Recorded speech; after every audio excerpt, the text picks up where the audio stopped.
पार्थाय प्रतिबोधितां भगवता नारायणेन स्वयं व्यासेन ग्रथितां पुराणमुनिना मध्ये महाभारतम् अद्वैतामृतवर्षिणीं भगवतीम् अष्टादशाध्यायिनीम् अम्ब त्वामनुसन्दधामि भगवत् गीते भवद्वेषिणीम् प्रपन्नपारिजाताय स्तोत्रवेत्रैकपाणये ज्ञानमुद्राय कृष्णाय गीतामृतदुहे नमः। सद्गुरुं सच्चिदानन्दं केवलं करुणाकरं ज्ञानयोगेश्वरं वन्दे ज्ञानदेवं पुनः पुनः। भगवान गोपाल कृष्ण महाराज की जय। आपण चौथ्या अध्यायाची त्याला थोडीशी प्रस्तावना म्हणू, किंचित प्रस्तावना अशा अर्थाने की चौथ्या अध्यायात नेमके विषय काय आलेत आणि त्या विषयांच्या अनुरोधाने आपल्याला नेमकं काय करायचं आहे. म्हणजे आपल्याला काय करायचं आहे म्हणजे त्या विषयांच्या अनुरोधाने करायचं आहे असं नाही, पण ते विषय आमच्या जीवनामध्ये नेमके कुठे कशा तऱ्हेने आम्ही विचारात घेऊ शकतो. हा थोडासा खूप चर्चा करता येते आपल्याला असं नाही, पण त्याच्या काही प्रमाणामध्ये जे आपल्याला जुळवून देता येईल किंवा ज्याच्या अधिक निकट जाऊ शकू किंवा जी साधना म्हणून करणं आपल्याला शक्य आहे किंवा ज्याचा निश्चितपणे विचार तरी करणं शक्य आहे की बाबा आपण असं काही बदल आपल्या जीवनात करू शकतो का, विचारात करू शकतो का, वागण्यात करू शकतो का. आणि खरंच उपासना नावाची काही गोष्ट आहे आणि ती खरंच आपण स्वीकारायची आहे का आणि त्याचा आपल्याला काही लाभ खरंच उठवायचा आहे का किंवा घ्यायचा आहे का, असे काही विचार मनुष्य करू शकतो.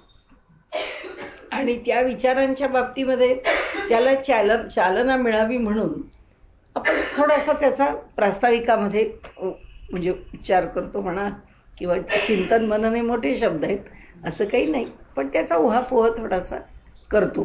तसा आपण गेल्या वेळी याचा एक अर्धा भाग बघितला आणि आता आपण त्याच्या दुसऱ्या टप्प्यावर आलो. एकूण 42 श्लोक आहेत गेल्या वेळी आपण पाहिले. त्या 42 पैकी आपण 16 श्लोकांपर्यंत आलो. 16-48 जरी आपण विभाग केले तरी आत्ता ज्या ठिकाणी आलो आहे त्या ठिकाणी कर्माचा विचार आहे. आणि कर्माचा विचार करताना कर्म कसा भाग म्हणून जीवनामध्ये अंगीकारावं, काय स्वरूपामध्ये ते अंगीकारावं. माणूस म्हणतो ना आपण काय हा जन्म आपण खाण्यासाठी जन्माला आलो, या जन्मात आपण एन्जॉय करायला जन्माला आलो, हा जन्म बघू आपल्याला इतके जर जन्म घ्यायचे मोक्ष मिळेपर्यंत तर हा जन्म आपल्याला काय वाटतं तर करावं, फार विचार करू नये. म्हणजे ईट ड्रिंक अँड बी मेरी, चला खा प्या मजा करा. असं एक प्रत्येकजण त्या गोष्टींकडे पाहताना एक काहीतरी आयुष्याकडे एक ध्येय धोरण काहीतरी ठेवत असतो. ध्येय धोरणही असतं की नाही माहीत नाही. काही काय ना तर म्हणजे माझ्या नात्यातले तर एक जण म्हणायचे नेहमी, त्यावेळी सीडीज वगैरे होत्या त्याच्या आधी स्पूल होतं, तर ते म्हणायचे की स्पूलवरती आमची टेप टाकलेली आहे, ती टेप फिरतीये तोवर फिरतीये, थांबली की थांबली. याच्यापेक्षा म्हणाले आयुष्याबद्दल काही फार विचार करायचा आहे असं नाही आहे. आणि कधी गांभीर्याने घ्यावं असंही न वाटणार आहे किंवा आयुष्याला फारशी किंमत द्यावी असंही न वाटणार आहे की काय ठीक आहे जगाला चालू जगायला, जगायचं आहे, आलाय दिवस जगायचं आहे. मग थोडंसं वयाने मोठे झाले की अशी लोक म्हणतात काही नाही काय करायचं आहे जगून, केव्हाही गेलं तरी चालेल. अशा ज्या काही काही कल्पना आहेत त्या सगळ्या संकल्पनांप्रमाणे माणसाचं जीवन वेगवेगळ्या प्रकारे जात असतं. परंतु तत्त्वज्ञानाचा विचार करताना त्यांनी आम्हाला एक निश्चित भूमिका दिली आहे की तुम्ही जन्माला आला आहात हे काय असेच तुम्ही जे रँडम थिंकिंग आहे तुमचं आपलं काही मनात आलं म्हणून विचार केला असं काही आयुष्य नाही आहे. त्या सगळ्याचं एक चक्र आहे. आणि भगवंतांनी 18व्या अध्यायात म्हणण्याप्रमाणे भगवंतांनी ईश्वर सर्वभूतानां हृदयेषु तिष्ठती, तो तर हृदयात राहतोच आहे, पण भ्रामयन सर्व भूतानी यंत्रारूढानी मायेया, सर्व भूतमात्रांना त्यांनी एखाद्या जायंट व्हीलवर टाकावं तसं एका मोठ्या फिरत्या चक्रावर आहे तो, आणि त्या चक्रावरती ते एक एक यंत्रवत असा तो फिरतोय. त्यामुळे अनेक जन्मजन्मांतरी फिरायचंच आहे, अनेक जन्मजन्मांतरी मनुष्याला यायचंच आहे. तर मग ते यायचंच आहे, तर मग दुःखी जीवन, वाईट जीवन, अयशस्वी जीवन, त्रासदायक जीवन, अशांत जीवन जगायचं आहे का आपल्याला चांगलं शांत समाधानी तृप्त सुखाचं जीवन जगायचं? आता ह्या जन्मात आम्ही काय जगलो माहिती नाही, पुढच्या जन्मामध्ये आम्हाला चांगलं मिळावं, कारण आता जे मिळाले माहिती नाही. याचा अर्थ असा की जे प्रारब्ध आत्ता आम्हाला मिळालंय तर ते काही माझ्या हातात नाही आहे. प्रारब्ध गतजन्मी मी जशी जगले आणि शेवटपर्यंत जीवनामध्ये जी वैचारिक भूमिका प्राधान्याने राहिली, तीच वैचारिक भूमिका त्याचा आधार घेऊन हा जन्म आला. म्हणजे मनुष्य चिडचिडा, संतापी, आयुष्यात असेच काहीतरी विचार करत राहणारा, त्याच्या अनुषंगाने असणारी सगळी कर्म इतकी एकत्र येतात, मग ती सगळी कर्म ह्या जन्मात भोगायला येतात. शांत आहे, तृप्त आहे, समाधानी आहे असा मनुष्य जन्माला आला, तो जीवनात तसाच असतो. त्याच्या अनुषंगाने येणारं जे प्रारब्ध आहे त्याचाही आणखीन पुष्कळ विचार आहे. आज आपण पाहणारच आहोत, गहना कर्मणो गती, कर्माची गती गहन आहे. ते कर्म आपल्याला जेव्हा फल देण्याकरता पुढे उभे राहतं तेव्हा ते कसं वागतं हा विषय वेगळा. इथे आता कर्मणा गहनो गतीला तो विषय नाही आहे. इथे कर्म कसं करावं त्याची गती भिन्न आहे, ती महान गहन आहे अशा अर्थाने. पण आत्ता आपण कोणत्या अर्थाने घेतला की कर्माची गतीच गहन आहे. म्हणजे कर्म कोणत्या दृष्टीने पुढचा जन्म देईल माणसाला, आणि त्या जन्मामध्ये काही चांगल्या गोष्टी येताना वाईट गोष्टी कशा येतील किंवा येत राहतील, तर त्या सगळ्याचा जो काही त्रास आहे किंवा जे काही भोगायला लागलं आहे ते या जन्मात भोगावंच लागतं. तुम्ही मनाची भूमिका कोणती ठेवा. आम्हाला तत्त्वज्ञान सांगतं की तुमच्या मनोभूमिकेवर तुमचं जीवन अवलंबून नाही आहे. भगवंत कर्मफलाचा दाता आहे, त्यांनी त्या कर्माचं फल जे काही दिलं असेल देतो आहे, त्याच कर्मफलामुळे या जन्मामध्ये जगायचं आहे. आणि या जन्मात काय कसं जगायचं हे जर माझ्या हातात नाही आहे आणि हे जर त्याच्या हातात आहे, तर मग आता तो ज्या पद्धतीने आम्हाला जीवनाची भूमिका सांगतो त्या पद्धतीने आम्ही जगलं पाहिजे, तसं आम्ही राहिलं पाहिजे. म्हणून आपण ज्या श्लोकावर थांबलो तिथे असंच म्हटले की अहो, पूर्वापार मोठी माणसं जशी वागत आली, जशी चालत आली, त्यांनी जी भूमिका अंगीकारली तीच भूमिका अंगीकारानं. कारण असं की त्यांना माहिती आहे की आपण कसे राहिले असता आपण कसे चांगले राहू, काय वागलं असता आपल्याला पाप वाट्याला येईल, दोष वाट्याला येतील, त्याच्यामुळे काही गंभीर गुन्हे आमच्याकडनं घडतील. हे सगळं जे काही आहे त्याचं जे गांभीर्य आहे, गांभीर्य याचा अर्थ नुसतंच सिरियसनेस नाही, खोली. गंभीर या शब्दाचा गंभीर आणि गभीर या शब्दाचा अर्थ खोल असा आहे. त्याचं गांभीर्य म्हणजे केलेल्या प्रत्येक कर्माला खोल असा विचार आहे. त्या प्रत्येक कर्माला त्याचं फल फार खोल आहे. म्हणून आपल्याला सांगितलं कुरु कर्मैव तस्मात्त्वं पूर्वैहि पूर्वतरम कृतम. तुझ्या वाडवडिलांनी जे जसं केलं आहे तसं कर्म करत जा. आणि हे आता असं सांगितलं आजकाल की ते म्हणजे तुम्ही एकदम सनातनी, परंपरावादी, बुर्जवा सगळे शब्द त्यांच्याकरता आहेत. तो भाग सोडून द्या. आता आपल्याला तत्त्वज्ञान जे सांगत आहे की तुम्हाला या सगळ्यातून काय बोलायचं आहे, काय विचार करायचा आहे हा विषय नाही आहे, वास्तव हे आहे. म्हणजे मी नेहमी म्हणते की तू मान के ना मान, मैं तेरा मेहमान. तो ते कर्म सांगतो, तुम्ही मानता का नाही मानता, मी हे योग्य म्हणतो, तुमच्या योग्य अयोग्यावर काही नाही आहे. ते जसं यायचं आहे तसंच येणार आहे. जसं मर्यादितच आहे तुमचं जीवन. आपण आत्तापर्यंत सारखा तो विचार मांडतो की हे लक्षातच घेतलं पाहिजे की देश, काल, परिस्थिती, साधन या सगळ्यांची मर्यादा लक्षात घेऊनच आम्हाला वागलं पाहिजे. मी स्वतंत्र आहे काय, मी कशात स्वतंत्र आहे?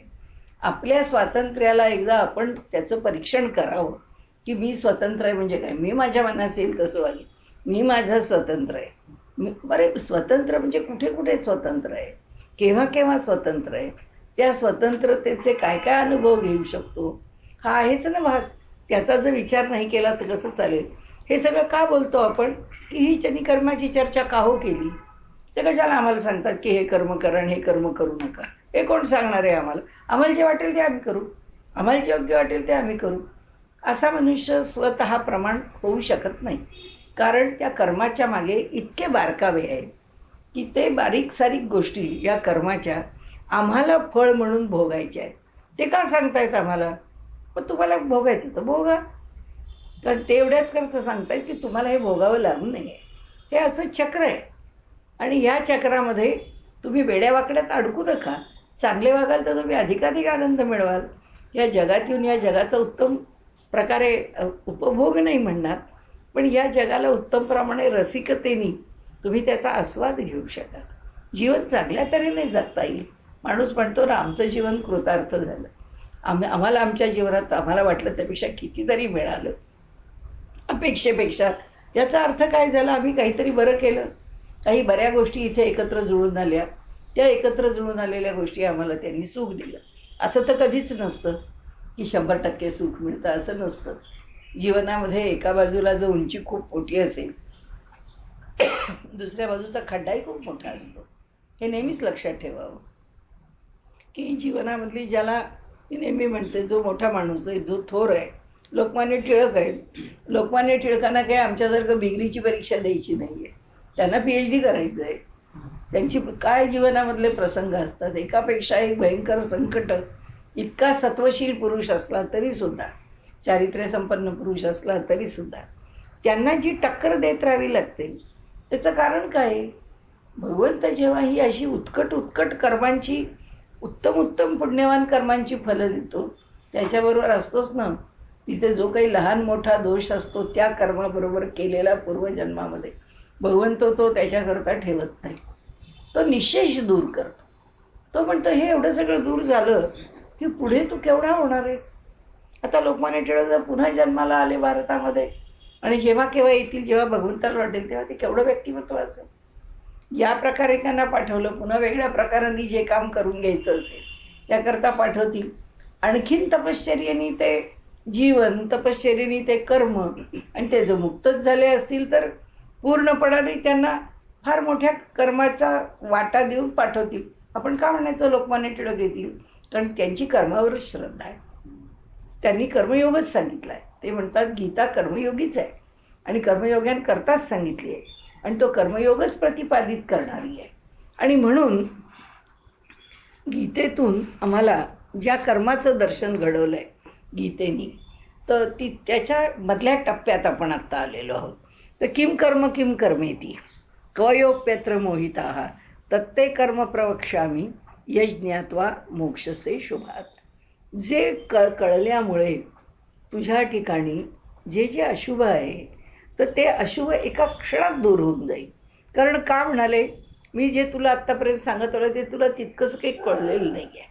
आणि माझ्या लक्षात आलं की तू या कर्माच्या बाबतीत जो गोंधळला आहेस नाही, एवढंच नाही तर तू कर्माला पूर्णपणे टाळतो आहेस. म्हणजे तुला कर्म करायचं नाही म्हणजे युद्ध करायचं नाही आहे, तर तू कर्म टाळतो आहेस असं नाही उपयोग. कर्माचं स्वरूप काय आहे ते अर्जुन समजून घे.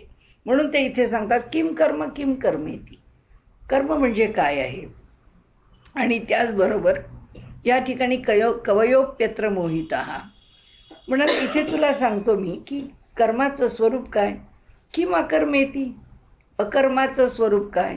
कवयोप्यत्र मोहिता. अरे म्हणाले, कर्म आणि अकर्म या दोन गोष्टी अशा आहेत की जिथे कवयो म्हणजे अत्यंत ज्ञानी, विद्वान, बुद्धिमान अशी जी माणसं आहेत ती सुद्धा तिथे मोहित होतात. म्हणजे त्यांना कर्म कशाला म्हणावं आणि विकर्म कशाला म्हणावं हे समजत नाही. म्हणजे ज्यांना विधी आणि निषेध समजत नाही, ज्यांना शुभाशुभ, पुण्यापुण्य, योग्य अयोग्य याचा निवाडा करता येत नाही, तत्ते कर्म प्रवक्ष्यामि. म्हणून मी तुला कर्माचं स्वरूप सांगतो. कर्म आणि अकर्म या विषयात जर तेही मोहित होतात तर त्या कर्माच्या विषयी तत्ते कर्म प्रवक्ष्यामि, प्रकर्षेण वक्ष्यामि म्हणजे सांगतो. मी तुला प्रकर्षाने सांगतो, तळमळून सांगतो, कळकळीने सांगतो. मनापासून तू माझा आवडता आहेस, सखा आहेस म्हणून सांगतो. आणि त्याचं फल काय आहे? तर यश ज्ञात्वा, जे कळल्यामुळे तुझ्या ठिकाणी काय होईल? मी मोक्षसे शुभात, तुझ्या ठिकाणी असणारं जे अशुभाचं फल आहे त्याच्यापासून तू मुक्तच होशील. जे कुठलंही कर्म करताना तुझी भूमिका स्वच्छ झाली की तू त्या कर्माच्या जंजाळातून बाहेरच पडलेला आहेस, मोकळाच झालेला आहेस. तर आता ही भूमिका इथे कर्माच्या संदर्भात आहे. आता काय काय सांगणार आहे तुला मी? कर्मणो ह्यपि बोद्धव्यम, तुला कर्म हे समजून घ्यायचं आहे, तुला समजून देतो. तसंच बोद्धव्यमचे विकर्मण, त्याचप्रमाणे बोद्धव्यम विकर्मण. विकर्म म्हणजे काय हेही अर्जुना तुला जाणलंच पाहिजे. अकर्मणश्च बोद्धव्यम म्हणाले, तुला अकर्म म्हणजे काय आहे त्या अकर्माचं स्वरूप सुद्धा अर्जुना तुला जाणलंच पाहिजे. आणि त्यामुळे कर्मणा गहनो गती, म्हणजे गहना कर्मणो गती, कर्माची गतीच गहन आहे. कारण तू कर्म कसं करावं ह्याचा तुला निश्चित विचार किंवा निश्चित त्याच्याविषयी काही ठरवणं किंवा निर्णयाप्रत येणं, निष्कर्षाप्रत येणं तुला नेहमीच अवघड होणार आहे. या प्रसंगात मी नेमकं काय करू? म्हणजे एखादे आईवडील आपल्या मुलांना बोलतच नाही, रागवतच नाही, मुलांना नाही दुखवायचं. ती म्हणजे मुलांच्या मनावर परिणाम होतो लहानपणी, त्यांना नाही दुखवायचं. मोठं झालं तरी आपली लाडकी आहेत, मुलांना 2 बोटांनी शिवणारही नाही आणि मुलांना 2 शब्दांनी बोलणारही नाही. मग आता हे करतोय, हे बरोबर करतोय का चुकीचं करतोय? म्हणजे ह्याच्यामध्ये काय होतं, यात कोणते कोणते दोष निर्माण होऊ शकतात? होतातच. प्रत्येक कर्माच्या ठिकाणी कर्म काही परिपूर्ण नाही आहे. या जगात काहीच परिपूर्ण नाही आहे. कोणतंही कर्म आमच्या करण्यात पुरं होतच नाही आणि आमच्या करण्यात ते 100% योग्य पण असतं असं नाही आहे. पण ह्यावेळी मी काय वागलं पाहिजे हे मला कळलंच पाहिजे आणि ते मी समजून घेतलंच पाहिजे. आणि त्यामुळे ते म्हणतात अकर्मण्यश्च बोद्धव्यम. अकर्म काय आहे तेही मी तुला सांगतो. गहना कर्मणो गती, कर्माची गती गहन आहे. आता ह्याच्या पुढचं आणखीन एक आहे, म्हणजे सगळं हे एकत्र आहे म्हणून बघावं. कर्मणी किंवा कर्मण्य कर्मयः पश्येत कर्मणीच कर्मयः सबुद्धिमान मनुष्येषु सयुक्त कृत्स्न कर्मकृत.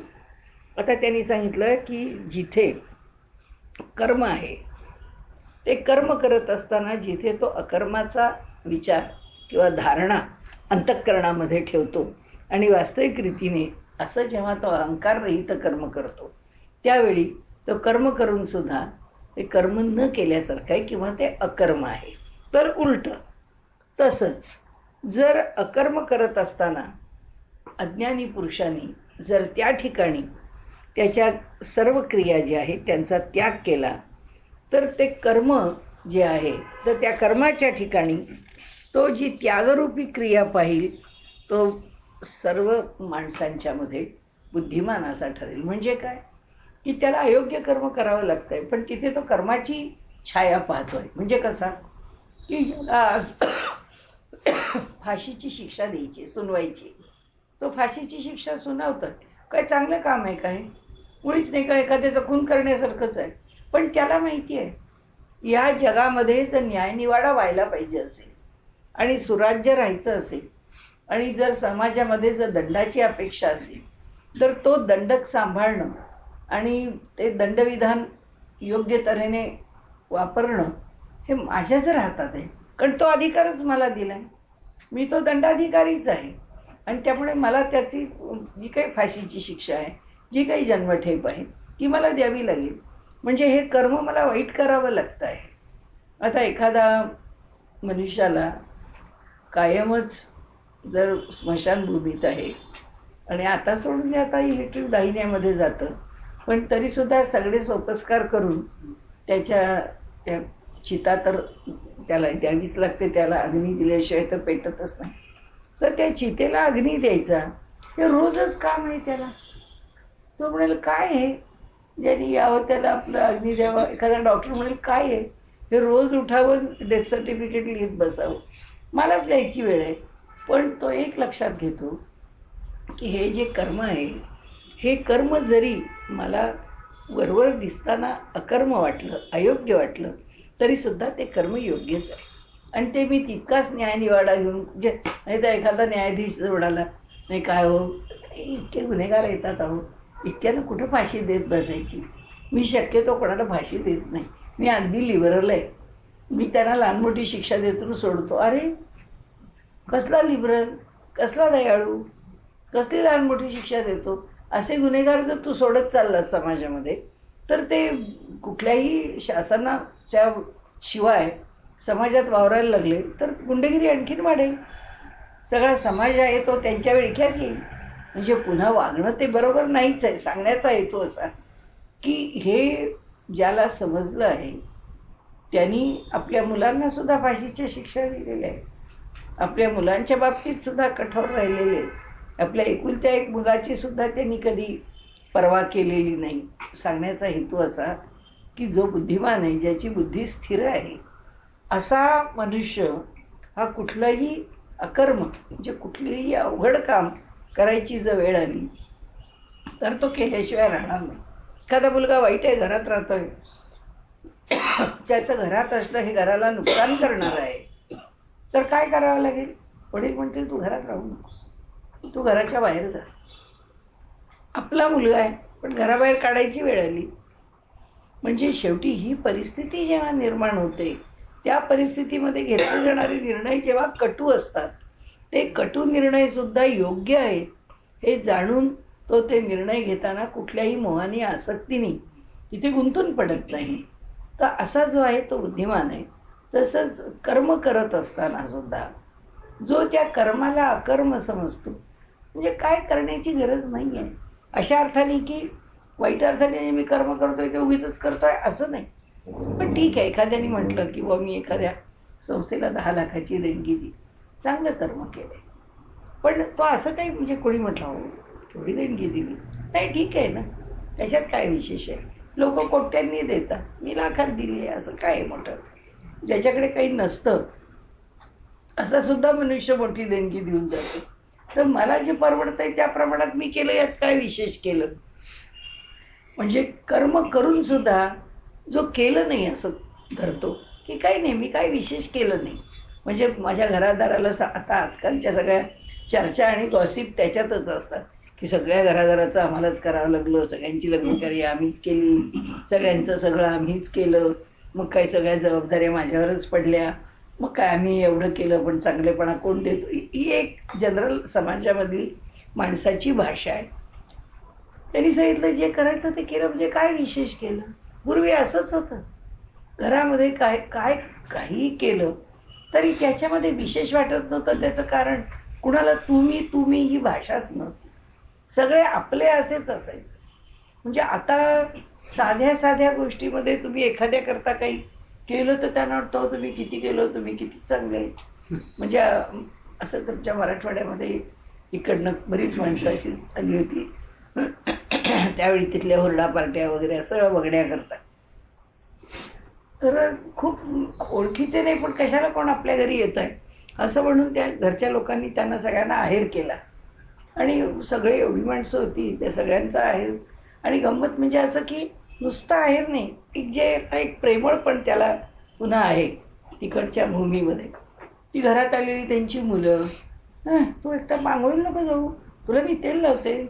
त्या घरातल्या बायका सगळ्या उभ्या होत्या, बायकांना केसांना तेल लावून सगळ्या त्या बायकांना न्यायला घातलं. आलेल्या पाहुण्या बायकांचं कौतुक किती करायचं, त्यांना तेल लावून हे करून तुम्हाला आंघोळी घालून तुमची रोजची तर जेवढा काय म्हणजे तुम्ही अतिथी म्हणजे जसे देव आमच्या घरी आलेले. आणि इतकं मोठं आहेर करून ते म्हणाले बाबा हे असलं आम्ही इथे पहिल्यांदाच पाहिजे. आता त्यांना त्याचं ते इतकं काही अप्रूप झालं, इतकी काय मोठी सेवा, इतकं काय मोठं आदरातिथ्य. त्यांना वाटलं इतकं आदरातिथ्य करणं म्हणजे अवघड आहे. पण करणाऱ्याला काही नाही वाटलं, त्यांना अकर्म, त्यांना वाटलं असं करायचंच असतं. म्हणजे आपल्या घरामध्ये माणसं आली आणि त्यांनी त्यांच्या हाताने पाणी घेतलं, आंघोळ केलं, हे काय आपण करायला पाहिजे त्यांचं. त्यांची सेवा आपल्याकडनं व्हायला पाहिजे, ही जी भूमिका आहे. केलं याचं काहीच विशेष नाही वाटणं, आपण जे करतो ते काही फार मोठं आहे असं न आतून न वाटणं. काही काही वेळा मनुष्य दांभिक असतो, वरून दाखवतो छे छे, आणि हल्ली तर काय सगळे शब्द वापरून गुळगुळीत झालेले. अहो ते म्हणजे काय कर्मयोगीचं आहे, अहो ते म्हणजे काय एवढं मोठं करतात. दुसरं म्हणजे माणूस म्हणतो मी कुठलं करतो, माझ्याकडनं देवाने करून घेतलं वगैरे, त्याला काही वाटत नसतं. पण असेच शब्द वापरायचे असतात म्हणून तो वापरतो. अहो तुमचं पुस्तक खूप छान झालं, अहो मी काय लिहिलं, परमेश्वराची कृपा. हा किती खरी कृपा मानत असतो, याचं मन असतं असं नाहीये. हा खऱ्या प्रामाणिकपणे म्हणतो असं नाही, म्हणतो आपला म्हणायचं म्हणून चार लोकांमध्ये हा ही दांभिकता आहे की आपला मोठेपणा दाखवणं. त्यांनी सांगितलं तसं नाही, हा कर्म करतो याला काही केलंय असं वाटतच नाही. म्हणजे मी तुम्हाला सांगते, आम्ही हिमालयामध्ये गेलेलो होतो, तर तिथे आम्ही मदमहेश्वरला वगैरे गेलो. त्या भागामध्ये ते पंचकेदारच्या प्रवासात पुष्कळ चढउतार होता. या चढउतारामध्ये म्हणजे आप्पा त्यांच्याबरोबर एक आमच्यावर त्या तुळसाबाई म्हणून होत्या. त्या प्रवासात मी नव्हते, ही सगळी मंडळी होती. आणि ह्या लोकांनी सांगितलं, म्हणाले चढायला लागलं, खूप झालं, देवा नारायणा. म्हणाले अरे शंकरा कुठं जाऊन बसलास तू, इथे एवढं चालायला लागतंय, थोडं थोडं खाली बसला असता तर बरं नसतं का झालं. इतका त्रास आहे करत 10 वेळा विवळत तिथपर्यंत पोचले. पोचल्यानंतर तिथे आप्पांनी सांगितलं की इथे आम्हाला नैवेद्य करायचा, इथे काय देवता आहे त्याचा. तर म्हणाले हरकत नाही, करतो. मग आप्पांनी त्यांना पैसे दिले, हे केलं आणि म्हणाले आम्ही काही इथे थांबणार नाही आहे, त्यामुळे ह्या नैवेद्याचं मध्ये प्रसाद तुम्ही घ्या, सगळेजण खा वगैरे, आणि काय दक्षिणा द्यायची ती सगळी, त्याला जे जे द्यायचं ते दिलं आणि निघालं. म्हणाले पैसे काय को, ये क्यों दे रहे हो. अहो म्हणाले आपल्याला नैवेद्य करायचं आहे. ते म्हणाले सामान मैं लाऊंगा, मैं बनाऊंगा, मैं खाऊंगा, और तुम्हारे पैसे से जरूरत नाही. म्हणजे तुमच्याकरता मी नैवेद्य करायचं आहे, त्यात काय विशेष झालं.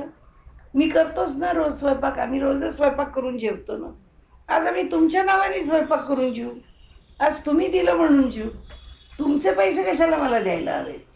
म्हणजे आम्ही केलं यात काय विशेष झालं, करतोच ना रोज आम्ही, असतो तुमची आठवण करून बस आहे. म्हणजे कर्म करताना भूमिका पहा कशी आहे, की कर्म करायचं यात काही नाहीच आहे, आम्ही काही विशेष करतोय ही भूमिकाच नाही आहे. तर ते म्हणाले जो शहाणा माणूस आहे तो जाणतो की जे कर्म मी केलं आहे ते कर्म केलंय म्हणजे काही विशेष केलेलं नाही आहे. आणि म्हणून त्यांनी जो विषय सांगितला तो आपल्याला एका बाजूनी सांगून दिलेला आहे.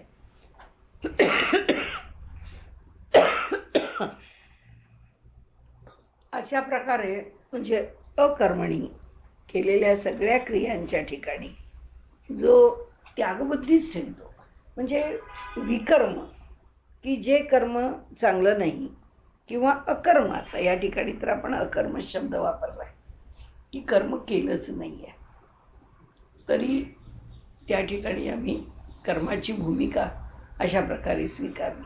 कर्म अकर्म, अकर्मामध्ये म्हणजे केलंच नाही कर्म, म्हणजे पाप आम्ही केलंच नाही, चूक आम्ही केलीच नाही, ही पण एक भूमिका. खूप प्रकारांनी अर्थ लावले, आपण फक्त सुटसुटीत अर्थ लावून की माझ्याकडून जे झालं नाही किंवा जे मला वाईट करावं लागलं, त्या वाईट कर्माच्या ठिकाणी मी त्याचं वाईट पण धरलं नाही, जे जसं येऊन पडलं स्वाभाविकरित्या ते मी स्वीकारलं. आणि दुसरं स्वाभाविकरित्या जसं स्वीकारलं तसं हे वाईट आहे म्हणून त्याच्या मी कधी वाटेलाच गेलो नाहीच गेलो. आणि मग अगदी सारखं छे हो, अगदी मनुष्य सांगतो छे छे छे, आम्ही हॉटेलमध्ये खाल्लं नाही म्हणजे आम्ही कधी हॉटेलची पायरीसुद्धा चढलो नाही, आम्ही अमुक एक केलं नाही म्हणजे आम्ही बिलकुल काही केलं. त्याचा जाता येता तो उच्चार करत राहतो की पैसा छे, आम्ही एक पैसुद्धा खाल्ला नाही, आम्ही कधी दुसऱ्याचा पैसा घेणार नाही, आमच्याकडनं कधी हे होणार नाही. म्हणजे प्रत्येक वेळी दांभिकताच असते असं नाही, त्याची प्रौढी पण असते. म्हणजे कधी आत्मप्रौढी असते, कधी दांभिकता असते, काही असो. परंतु मनुष्य अकर्माच्या अनेक शेड्स अनुभवत असतो, छटा आहेत, अनेक छटा आहेत की मी केलं नाही, मी करत नाही, आम्हाला हे पटत नाही. आता समजा मी म्हटलं नाही अगदी सणवार म्हणजे अगदी छान दणदणीत स्वयंपाक करावा, 4 लोकांना खाऊ घालावं, कोणाला जे द्यायला जमेल ते द्यावं, सुखाचं आहे, आपल्याही घरात आनंद आहे, त्यांनाही आनंद आहे. दुसरं नाही छे आम्ही यातलं काही करत नाही. कारण असं काय करायचं हे सगळे खर्च करून आपणच खायचं दुसऱ्याला खाऊ घालायचं. त्याच्यापेक्षा पैसे उचलावेत आणि कुठल्या तरी चांगल्या संस्थेला द्यावेत. त्यांना गरज असते, त्यांना उपयोग होतो. हा म्हणतो गरज नेहमीच आहे जगाला. जगात असं थोडं आहे कुणी की ज्याला तुम्ही दिलंय म्हणून गरज पुरली आहे आणि संपलंय. योग्य प्रकाराने दान प्रत्येकालाच द्यायला सांगितलंय आणि योग्य प्रकाराने अन्य पण गोष्टी करायला सांगितलंय. म्हणजे कोणतीच गोष्ट न करता आम्ही फक्त दान देतो असं म्हणायचं. दान किती देतो? आपल्या मिळणाऱ्या पैशाच्या प्रमाणात दान किती देतो? असं काही मनुष्य हात सोडून देत नाही किंवा त्याच्या आपल्या संपूर्ण जे काही आपलं उत्पन्न आहे त्याच्या 1/4 ज्ञान दान करावं असं किमान म्हटलंय. कोण करतो येणाऱ्या महिन्याच्या पगाराच्या 1/4 दान? उगीच एवढंसं द्यायचं आणि आम्ही ते देतो, आम्ही आपलं बाहेर देतो, आम्ही आपलं देऊन करतो. म्हणजे आम्ही आपलं जे काही आहे यज्ञ दान आणि तप त्यातलं जे दान आहे त्या दानाला सुद्धा आम्ही काही फार न्याय देतो असं नाही, पण या अकर्मणीमध्येच ते की आम्ही हे करत नाही, पण आम्ही त्याला पर्यायी दुसरं करतो. असाही एक अहंकार घेऊन कर्म करणं. म्हणून त्या अकर्मणी पुष्कळ त्या कुठल्याही कर्माच्या ठिकाणी फक्त एकच आहे की आम्ही कशाचा तरी त्याग केला आणि कशाचा तरी स्वीकार केलाय, त्यालाही आम्ही कर्मामध्ये दोषच धरलाय. कर्म केलं आहे आणि मी ते कर्म करते, मी ते करते नाही. माझं असं आहे की असं झालं पाहिजे म्हणजे झालं पाहिजे, हे केलं पाहिजे म्हणजे केलं पाहिजे. जे मी ते कर्म करते त्याची प्रौढी आहे. मगाशी आपण म्हटलं त्याप्रमाणे मी जे कर्म करते आहे नाही हो, आम्ही काय करतो? देव करतो. काय मिळतं देवाकडून? कुठेतरी इकडे तिकडे ठेच पोचू दे की मग लगेच मनुष्याची भाषा बदलते, लगेच मनुष्याचे विचार बदलतात. म्हणजे थोडक्यात काय असतं की मनुष्य आपल्या अहंकाराला सोडत नाही. मग तो दंभ त्या अहंकारातून येऊ दे नाही तर काही येऊ दे, अहंकार कोणतं ना कोणतं तरी रूप घेऊन आपल्या कर्माच्या मागे उभा असतो. आपण हे का केलं? तुझ्या कल्याणाकरता केलं. अरे तुझ्या कल्याणाकरता केलं तर तू गप्पच बसतं. त्याचं कल्याण व्हावं याकरताच केलं तर ते 10 वेळा बोलून दाखवायची गरजच नाही. उलट त्या कल्याणाकरता न बोलता आणखीन काही 10 गोष्टी करता येईल. म्हणजे दुसऱ्याला रागवायला जरी हा निघाला आपण जसं म्हणू त्याला अकर्म की काही गरज नाही रागवायची, पण रागवतो. तर मी काही मला रागवायची हौस आली आहे म्हणून मी रागवत नाहीये, तुझ्या हिताकरता रागवतोय, तुला कळावं म्हणून रागवतोय, तुला यावं म्हणून रागवतोय. हे सगळं बोलायची काही गरज नाही. 2 शब्दात त्याला जे सांगायचंय ते सांगितलं. किंवा जर का रागवायचं असेल तर रागावलं. ठीक आहे, मी रागावतोय, माझा दोष असेल तर दोष धरा, गुण असेल तर गुण धरा. पण मला जोपर्यंत वाटतंय की हे असं करण्यात तुझं कल्याण आहे असं माझ्या मनात वाटतंय तोपर्यंत मला काहीच दोष नाही. जोपर्यंत मी धडपड करून त्या माणसाच्या करता हे करतीये तोपर्यंत आपल्याला काय, आपण प्रामाणिकपणे करतो, त्याची चर्चाही करत नाही आणि करायची गरज नाही. इतकं काही मला बोलायची गरज नव्हती, हेही बोलायची गरज नाही. कशाकरता बोलायचं? काही कारण नाही. आणि त्यामुळे त्यांनी जे सांगितलंय इथे या कर्मचे अनेक कर्म अकर्म. म्हणजे कर्म म्हणजे प्रत्यक्ष करणं आणि अकर्म म्हणजे न करणं. एखादं कर्म आपण टाळतो त्याचं पण तत्वज्ञान सांगतो. एखादं कर्म आपण करतो त्याचं पण तत्वज्ञान आपण सांगतो की मी हे का केलं तेही आपण गौरवून सांगतो. मी हे का नाही केलं तेही आपण गौरवून सांगतो. इथे गीता काय सांगते आपल्याला की कर्माच्या ठिकाणी सुद्धा मी काही केलंय ही भावना जो ठेवत नाही आणि अकर्माच्या ठिकाणी सुद्धा हे किती वाईट झालं, किती वाईट झालं, हे कर्म मी केलं कशाकरता केलं, का केलं, त्याच्याही बाबतीमध्ये तो मनाला क्लेश करून घेत की नको होतं हे करायला, हे नको होतं आमच्या वाट्याला यायला. याचे जे आलं जे करावं लागेल ते लागेल त्याच्याबद्दल हे म्हणाले ज्याला समजलं, हे जो जाणतो आणि त्या प्रकारे जेव्हा तो वागतो तेव्हा म्हणाले त्याच्या ठिकाणी तो पुरुष जो आहे तो आपण असं समजावा की खरा शहाणा आहे. त्याला खरंच त्या कर्माच्या मागचं रहस्य संपलेलं आहे. आणि तो योगीच खऱ्या अर्थाने कर्म करणारा आहे. म्हणजे ज्याला कर्मयोगी म्हणू तर तो तसा आहे, तो कर्मयोगी होतो, योगाशी जोडला, योग म्हणजे कर्माशी जोडला जातो आणि ते खऱ्या अर्थाने जोडला जातो. कर्माशी जोडला जाऊन ते कर्म केल्यासारखं होत नाही. ही सगळी आत्ता बोलताना तर आपल्याला शब्दांची कसरत वाटते, की असं वाटतं या बोलण्याचा काय अर्थ. आता यस्य सर्वे समारंभा कामसंकल्पवर्जिता ज्ञानाग्नी दग्ध कर्माणं तमाहु पंडितम बुधा. आता इथे का कर्म कसं करायचं हे संबंध गीतेमध्ये 2 शब्द कर्माच्या संदर्भाने अप्रतिम आलेत. आपण अगदी कायम स्मरणात ठेवावेत असे. सर्वारंभ परित्यागी 12व्या अध्यायात आले दोन्ही शब्द, आणि शुभाशुभ परित्यागी. यात सगळ्या गीतेचं सार आहे. तो कुठल्याही कर्माचा आरंभ करतच नाही, कारण त्याला वाटलं म्हणून तो सुरू करतच नाही.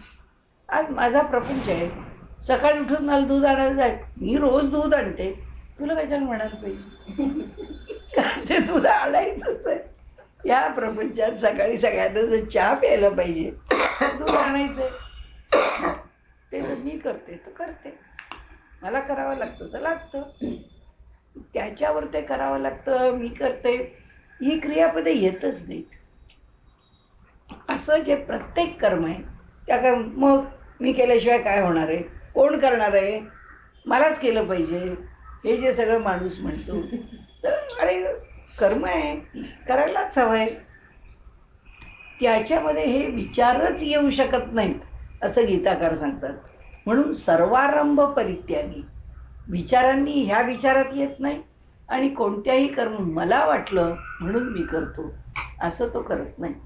म्हणजे आज आता साधी गोष्ट आहे, पूर्वीच्या काळी घरामध्ये ती सून असायची, ती सासूला विचारायला द्यायची की सासूबाई आज काय स्वयंपाक करायचा आहे, की त्या सासूबाई सांगायच्या आज ही भाजी काढून ठेवली आहे मी, ही भाजी करूया, ही कोशिंबीर करूया, ही आमटी करूया.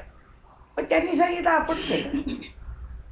आता ती सून काय म्हणते, भूमिका तिची कशी आहे, यांनीच काय म्हणून सांगायचं, आमचे आम्ही ठरवू, आम्हाला काय करायचंय ते, आम्हाला जे करावं असं वाटतं ते आम्ही करू ना, सारखं काही ह्यांनीच सांगितलं पाहिजे. कर्मयोग सांगतो काही गरज नाही, कशाला त्या आरंभाचा जोखड गळ्यात घालून घ्यायचं, की स्वयंपाकाचा मेनू मी ठरवते, नको, तिने सांगितलंय ना.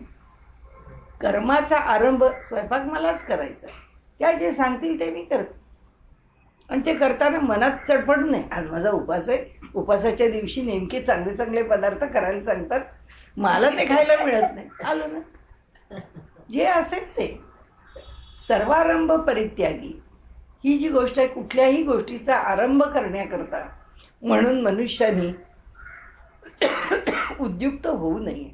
भगवंत सांगतो हे आपल्यावरती येऊन पडलं, जे येऊन पडलं ते जसं निभेल तसं निभावलं आणि तसं ते निभवावं.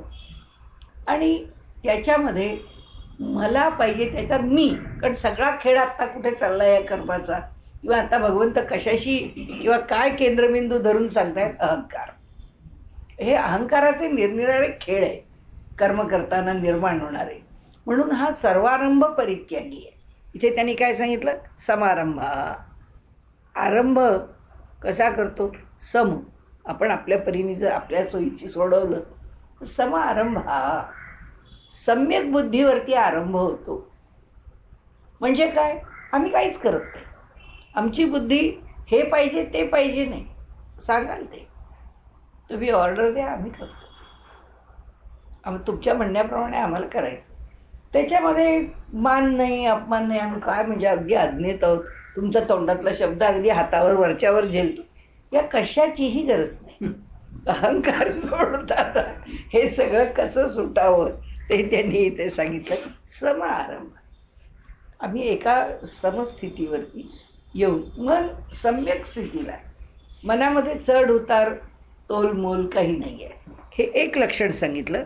आणि काम संकल्प वर्जित, कुठल्याही प्रकारची कामना रहित आणि संकल्प रहित. म्हणजे कसं, पुन्हा तोच अगदी बायकी उदाहरणं द्यायची तर, एक स्वयंपाक बनवायचा, एक पदार्थ बनवायचा आहे, तर ठीक आहे आज माझा उपवास आहे, आज हा पदार्थ करतानाच थोडा जास्त करून ठेवते, म्हणजे तो मला फ्रीजमध्ये ठेवून देता येईल, उद्याला खाईन. कामना आहे त्याच्या मागे, की ठीक आज नाही पदार्थ खायला मिळाला तर थोडीशी बुद्धी वरची आहे, 2 पायऱ्या वर आहे, की आज चिडचिड करत नाही, हे आज केलं मला खायला मिळालं. ती म्हणजे नको मिळू दे, आज नाही मी उद्या खाईन ना, त्याला काय झालं, उद्या खाता येईल मला. पण कामना आहे ते म्हणतात त्या वस्तूच्या मागे कामना कशा करतात, तर काम आणि संकल्प, म्हणजे संकल्प करणे की आता हे करणार, आता ते करणार, आता मला हे करायचंय, आता मला ते करायचंय. संकल्प वर्जिता दोन्ही, याच्यामध्ये कामनाही नाही आणि संकल्पही नाही, तेही वर्ज्य करून जर कार्य करायचं तर काय होतं, तर ही जी समजूत आहे किंवा हे जर ज्ञान आहे किंवा ही जी आमची भूमिका आहे, या भूमिकेमध्ये आमचं कर्म जळूनच जातं. त्या कर्माचा कोणताच दोष आमच्या अंगावर येत नाही, कारण त्याच्या मागे आम्ही आमचं म्हणून काही ठेवलं. काम करत असताना काही चुकलं, काही योग्य झालं, काही अयोग्य झालं, काही चुकलं तर म्हणून हे काय तुम्ही हे काम धड करत नाही हो, म्हणून म्हणतो नाही हो असं काही नाही. आपल्याकडे कामाची मुलगी असते, नवीन असते, तिला काम कळत नाही, म्हणून अगं हे काय करून ठेवलंयस तू, असं कुठे करतात का, एवढी मोठी आहेस तू, तुला लक्षात आलं नाही एवढं. नाही हो मला खरंच माहिती नाही.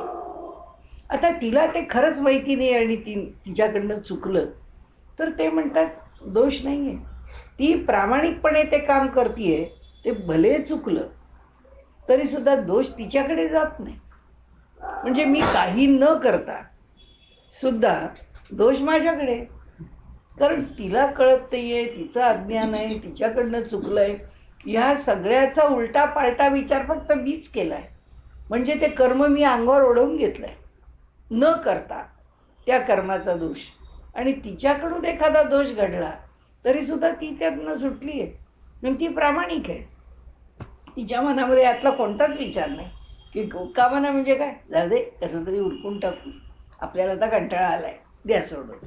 किंवा संकल्प ठरवलंच असं आहे की यांचं काम असंच यथा यथा करायचं आणि सोडून द्यायचं, असं तिने काहीच केलं नाही. ह्या सगळ्या तिच्या डोक्यातल्याच कल्पना आहेत त्या मालकिणीच्या, आणि करते आपल्या डोक्याने काहीतरी विचार. आता ते सगळं बुमरँगसारखं तिच्यावरच येऊन पडणार आहे. आणि म्हणून त्यांनी इथे सांगितलं की जो अत्यंत प्रामाणिकपणे आपलं कर्म करत राहतो त्याच्या बाबतीत काय घडतं, तर ज्ञानाग्नी, आमचं जे ज्ञान आहे, आमचं जे शांत, ही स्थिती आहे ना अवघड आहे.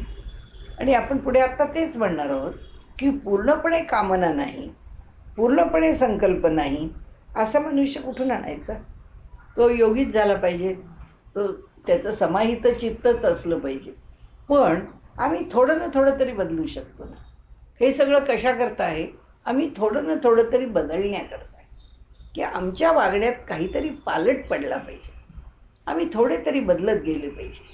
क्या प्रत्येक गोष्टीत माझं, मला, अमुक तमुक हे सगळं धरून मी माझं प्रत्येक काम करत असेल तर विचार केल्यानंतर काहीतरी किती मी माझं मला माझ्या तंत्राने असं सगळं किती करणार आहोत आपण. बस झालं ना, हे सगळं सुटावं, जे जसं येईल तसं करावं.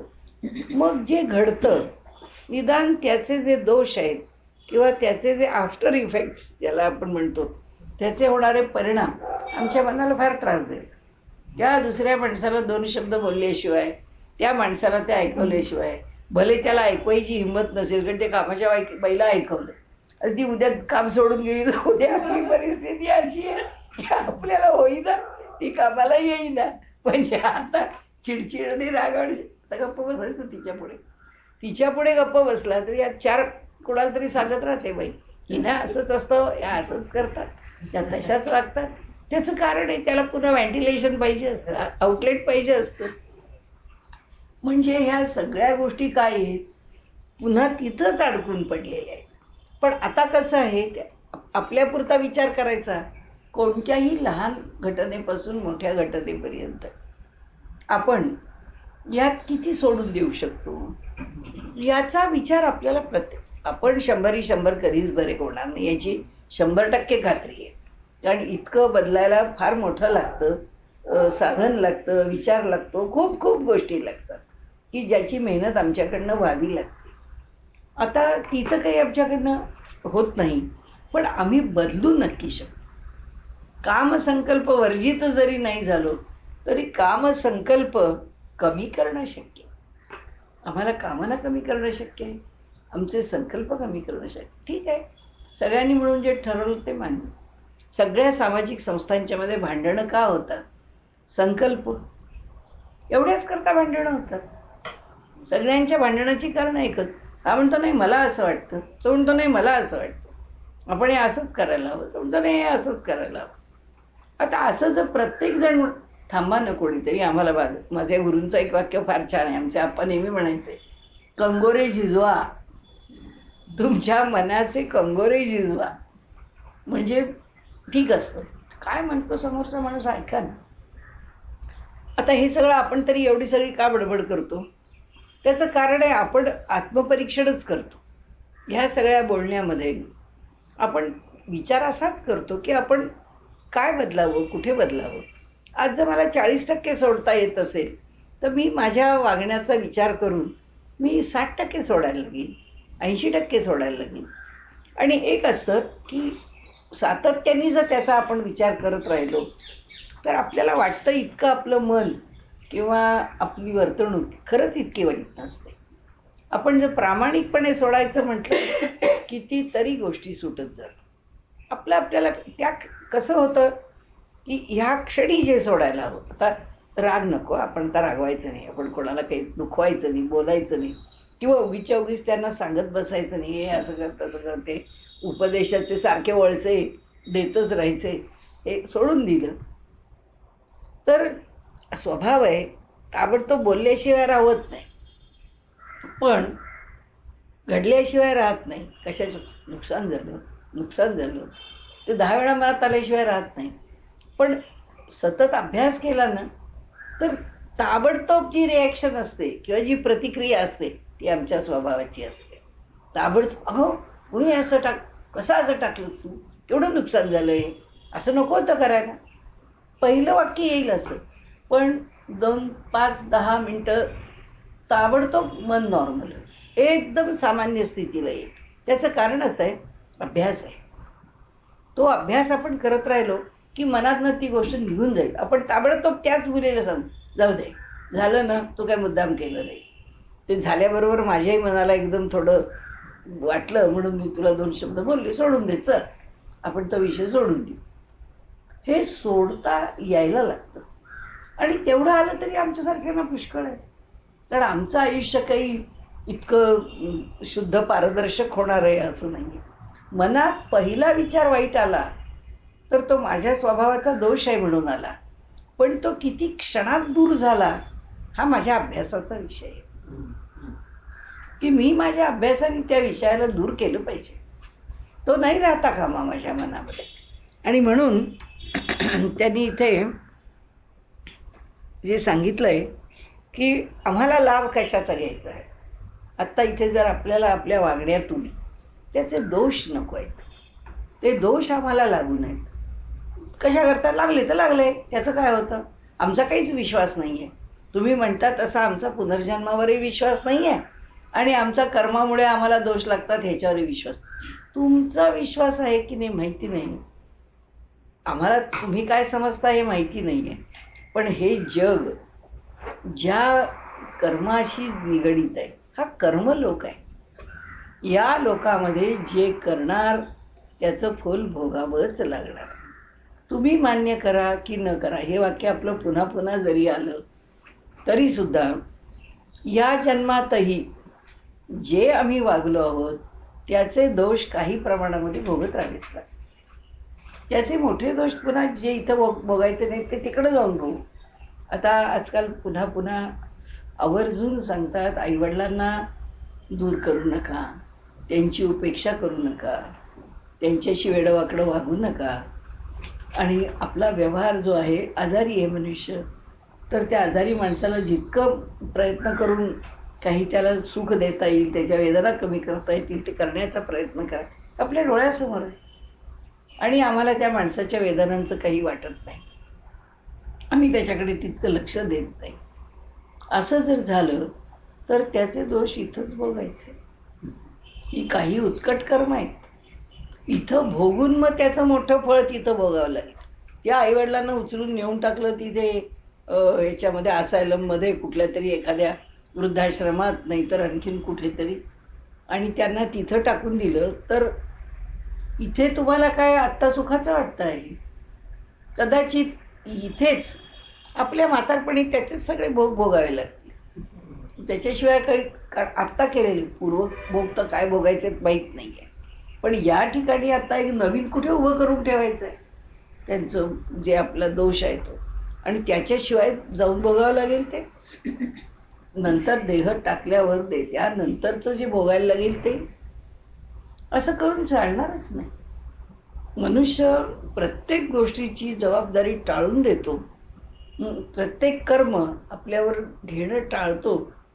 ही जितकी टाळाटाळी आहे तितकं सगळं भोगलं. कारण मी म्हणून तू मान के ना मान मै तेरा बेमान, तुम्ही स्वीकारा की न स्वीकारा, त्या कर्माचे भोग तुमच्या इथे डोक्यावर बसलेलेच आहे, ते भोगावेच लागणार आहे.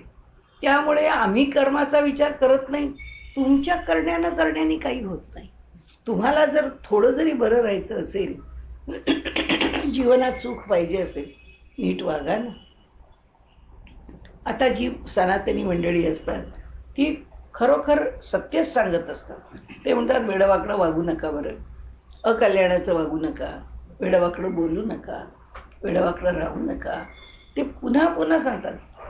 हे गायला काय अर्थ नाही. फार जुनाट माणसं आहेत. आता मी रेडिओवरनं कार्यक्रम ऐकतो, आपण टी व्हीवरनं बघतो, त्या सगळ्या कार्यक्रमांमध्ये हेच चित्र आहे की आम्हाला काय करायचं आहे ते आम्ही करू, आम्हाला काय वाटतं ते आम्ही करू. मला काय वाटतं, मी तहा प्रमाण या जगात नाही, ज्याला आम्ही स्वतः प्रमाण म्हणतो, की मला प्रमाण आहे, मी स्वतः माझी मी प्रमाण आहे. माझ्या प्रमाणाने माझं जीवन चालत नाही, माझं जीवन चालवणारा दुसरा कोणी आहे. ही नियती नावाची गोष्ट माना, आणखीन काही माना, पण चालवणारं दुसरं आहे. मग आता हे सगळं तुम्ही सांगतायत तो चालवतो, तो त्याच्या मार्गाने चालवतो, तो चालवेल तसं चालेल, मग आम्हाला कशाला सांगताय असं नका वागून तसं वागा. पण तो जसा चालवतो तसा चालवतो, तो कशाचं फळ देतो? तो म्हणतो मी काय माझ्या मनात आलं, मला असं वाटलं, मी आपले लिहून काढले लोक, त्याला पहिल्याच सगळ्यांना राईट ऑफ करा, त्याच्या पुढच्यांच्या पुढे क्रॉस मारा, त्याच्या पुढच्यांच्या पुढे झिरो लिहा, म्हणजे आम्ही आपले दर्जे लावले त्याला, आणि मग कोणाच्या तरी पुढे हो याला चांगलं फळ द्या. असं काय रँडम आहे का?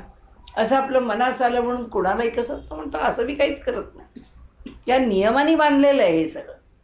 मी फळ द्यायला बसलो तरी मी कुठला उपकार करायला बसलेलो नाहीये, मी तुझ्याच कर्माचं फळ देणार. जे फळ घ्यायला आम्ही जन्माला आलोय ते फळ भोगताना मग उपयोग काय? जर आम्हाला तू तेच आमच्या कर्माचं फळ देतो, ठीक आहे, आम्ही कर्म करतो आणि त्याचं फळ भोगतो. पण तो सांगतो तसंही नाही. तू कर्म करतोस आणि फळ भोगतोस हे जसं खरं आहे, तसंच तू कर्म करत असताना आणि फळ भोगत असताना तू कसा वागतोस हे महत्वाचं. की त्यावेळेचं तुझं कर्म, कारण काय, हा कर्म लोकच आहे ना. जे पूर्व कर्म आहे ते आत्ता प्रारब्ध म्हणून मी भोगायला घेतलंय ना, म्हणजे ते अपरिहार्य आहे ना, ते तुम्हाला भोगायला सांगतोस ना, ते मी भोगतोय, ठीक आहे. ते प्रारब्ध कर्म माझं भोगणं चालू आहे. त्याचबरोबर मी आत्ता कर्म करतोय, मग ह्या कर्माचं फळ नाही का, ह्या कर्माला पण फळ आहे. मग आत्ता जर मी अधिक उत्तम कर्म करत राहीन तर त्याचंही फळ तो देईल. कारण तो म्हणतो तू आज कट्टरपणाने हे काम करतोयस, तू अगदी निकराने हे काम करतोयस, तुझ्या पूर्ण ताकदीनिशी तू करतोयस, का नाही मी तुला फळ देणार, नक्कीच फळ देणार. त्यामुळे तुला फळ मिळणारच आहे. म्हणजे कशाचं मिळणार आहे? पूर्व प्रारब्धाचं फळ तर तुला भोगायचंच आहे. आणि आत्ता खूप चांगलं करतो आहेस म्हणून तू इतक्या उत्कटतेने चांगलं करतोयस ते कर्म, की त्याचं फळ देणं पण मला भाग आहे. म्हणून काय आहे, कर्मणा गहनो गती, कर्माची गतीच गहन आहे. मग भगवंत काय सांगतो, अर्जुना हे तुला कळत नाही. म्हणून मी तुला समजावून सांग की तुला ह्या गोष्टी समजत नाही आहे की मी कशाला कर्म करू, मी वाईट कर्मच करणार नाही. माझ्या या सगळ्यांना मारणं, युद्ध करणं मला ते नकोच वाटतंय. भगवंत म्हणतो हे तू ठरवणारा कोणी नाही आहेस. हे युद्ध अपरिहार्य आहे, अटळ आहे, हे होणारच आहे, हे होणारच होतं आणि ते आहे, हे घडणार आहे, याच्यात तू सहभागी आहेस. हे सगळे कौरव पांडव सहभागी आहेत, हे सगळे एवढी अक्षौहिणी सेना सहभागी आहे. हे सगळं असंच आहे. फक्त आता तुझा त्याच्यातला जो भाग आहे तो जे तुझ्यावर येऊन पडलंय ते योग्य करणं हाच भाग आहे. म्हणून तुला मी सांगतो की कर्म काय, अकर्म काय, विकर्म काय. म्हणून ते म्हणतात की तू लक्षात ठेव की या तिन्ही बाबतीमध्ये आता ह्या तिन्ही गोष्टी समजून घे. आता ह्या समजून घेताना आपण काय म्हटलं की कर्म, कर्म म्हणजे कार्य, कर्म जे करण्यासारखं आहे ते, जे केलं पाहिजे ते, जे विहित कर्म आहे ते, जो स्वधर्म आहे ते, त्याचे सगळे भाग कर्माचे, जे करण्याचं आहे ते. आता आमच्या व्यवसायामुळे वेगळं आलं, आमचं कर्मच आहे. आमच्या परिस्थितीप्रमाणे वेगवेगळं आलं, आमचं कर्मच आहे. आम्ही आमच्या आश्रम धर्माप्रमाणे जे करायचं आहे ते आमचं कर्मच आहे. हे सगळं कर्म जे करण्यास योग्य आहे. आता ते ज्याच्या वाट्याला जसं आलं तो भाग आणखीन वेगळा त्याच्या प्रारब्धाप्रमाणे, पण जे करण्यासारखं आहे ते कर्म. मग करण्यासारखं कर्म कुठल्या तरी शब्दात सांगायचं तर एक विहित कर्म आणि एक स्वधर्म असं म्हणावं लागेल की स्वधर्माचं आचरण किंवा विहित कर्माचं आचरण हे आमचं कर्म झालं. आता ह्या कर्मानंतर काय झालं, बोद्धव्यमच विकर्मणा. आता आपला साधा अर्थ घेऊ, विकर्मणा निषिद्ध कर्म. मी आपण खूप जणांनी खूप प्रकारे अर्थ लावलेले, पण आपण जे करू नये ते करू एवढाच अर्थ लावायचा. आपण ते करायचं काही कारण नाही. आपल्याला घरामध्ये राजकारण खेळतात त्या सासवासुना, किंवा घरामध्ये भाऊ भावंड आपापसामध्ये वाद घालत बसतात. आता ते जे काही वाद आहेत त्या वादामधून ह्यानी त्याचा काटा, सगळे टी व्ही सिरियलच आहेत या, ह्यानी त्याचा काटा काढावा, त्यांनी त्याचा काटा, ह्याच्याशिवाय दुसरा काही विषयच नाही. आणि कशा करता हे न करण्यासारखं कर्म आहे. हे जे काही चाललेलं असतं ते आता तर काय त्या टी व्ही सिरियलला काही तंत्रच उरलं नाही. काय वाटेल त्या कथा काय रचायच्या, काय ते लिहायचं, काही त्याला अर्थ नाही. परंतु ही अशी निषिद्ध कर्म पूर्वीसुद्धा घरामध्ये करत असत. म्हणजे तुम्हाला सांगते, आता ह्या इकडच्या प्रांतात काय आहे माहीत नाही, ह्या टोकापासून त्या टोकापर्यंत, म्हणजे आता नंदेला जर भाऊजाईचं बरं वाटत नसेल, किंवा दोन भावांच्या मध्ये जर त्या जावाजावांना जर बरं वाटत नसेल, किंवा दोन भावंडांना जर एकमेकांचं बरं वाटत नसेल, तर जी काही भांडणं घरामध्ये उभी राहून जे शत्रुत्व उभं राहतं ते इतकं टोकाचं उभं राहतं की यानी त्याचा जीव घ्यावा, त्यांनी त्याचा जीव घ्यावा. खेडेगावामध्ये तर दिसतो नुसता बांध असाच्या असा झाला की कुऱ्हाडच आहे डोक्यामध्ये, दुसरी भाषाच बोलत नाही. म्हणजे हे जे काही आहे हे न करण्यासारखं जे कर्म आहे ते कर्म जे मनुष्य करतो त्याला त्यांनी सांगितलं हे निषिद्ध कर्म आहे, हे विकर्म आहे. म्हणजे मी काही सांगणार होते, सांगताना थांबले, पण काही सांगायला हरकत नाही. मी अशा करता सांगत होते की पूर्वीच्या काळी दोन वक्ते आहेत, घरात सारख्या सासून सुना नाही, पण घरातल्या गोष्टी सगळ्या स्त्रियांशी निगडीत आहेत म्हणून आपण ती उदाहरणं देतो, बाकी काही नाही. पण आता दोन वक्ते आहेत, दोन विद्वान आहेत, दोन गायक आहेत, दोन नट आहेत. काय स्पर्धा, त्याचं कसं वाटोळ होईल. म्हणजे मी पुढे जाईन, गायक हा अगदी उत्तम गायक आहे, मग ह्या उत्तम गायकाचं गाणं कसं थांबेल, त्याला शेंदूर खायला घाला, त्याचा ॲक्सिडेंट करवा. आता आपण तर कितीतरी गोष्टी पाहतो की कसे ॲक्सिडेंट करवले जातात, कशाकरता करवले जातात, वाटेत मारून टाकलं जातं. हे सगळं का होतं, ही सगळी निषिद्ध कर्मच आहे. कशा करताय, आपलं काहीतरी साधण्याकरता. म्हणजे ह्या त्यांनी सांगितलं की ह्या निषिद्ध कर्माकडे माणसांनी कधी वळूच नाही. आता ह्या फार मोठ्या गोष्टी नाही, घरातल्या घरात. म्हणजे इथे किती आहे माहीत नाही मला, पण आमच्या कर्नाटक भागामध्ये, आंध्र भागामध्ये किंवा मराठवाड्या भागामध्ये आम्ही या गोष्टी पाहिल्या आहेत की करणी करणे, एकाने दुसऱ्यावर करणी करायची. त्याच्या त्या घरात ती कसली बेब्याची फुलं त्याच्या त्या काय फुल्या उगतात हे होतं. माणसं पाहिली आहेत की ज्यांना त्यांच्यावरती जबरदस्त करणी केलेली आहे.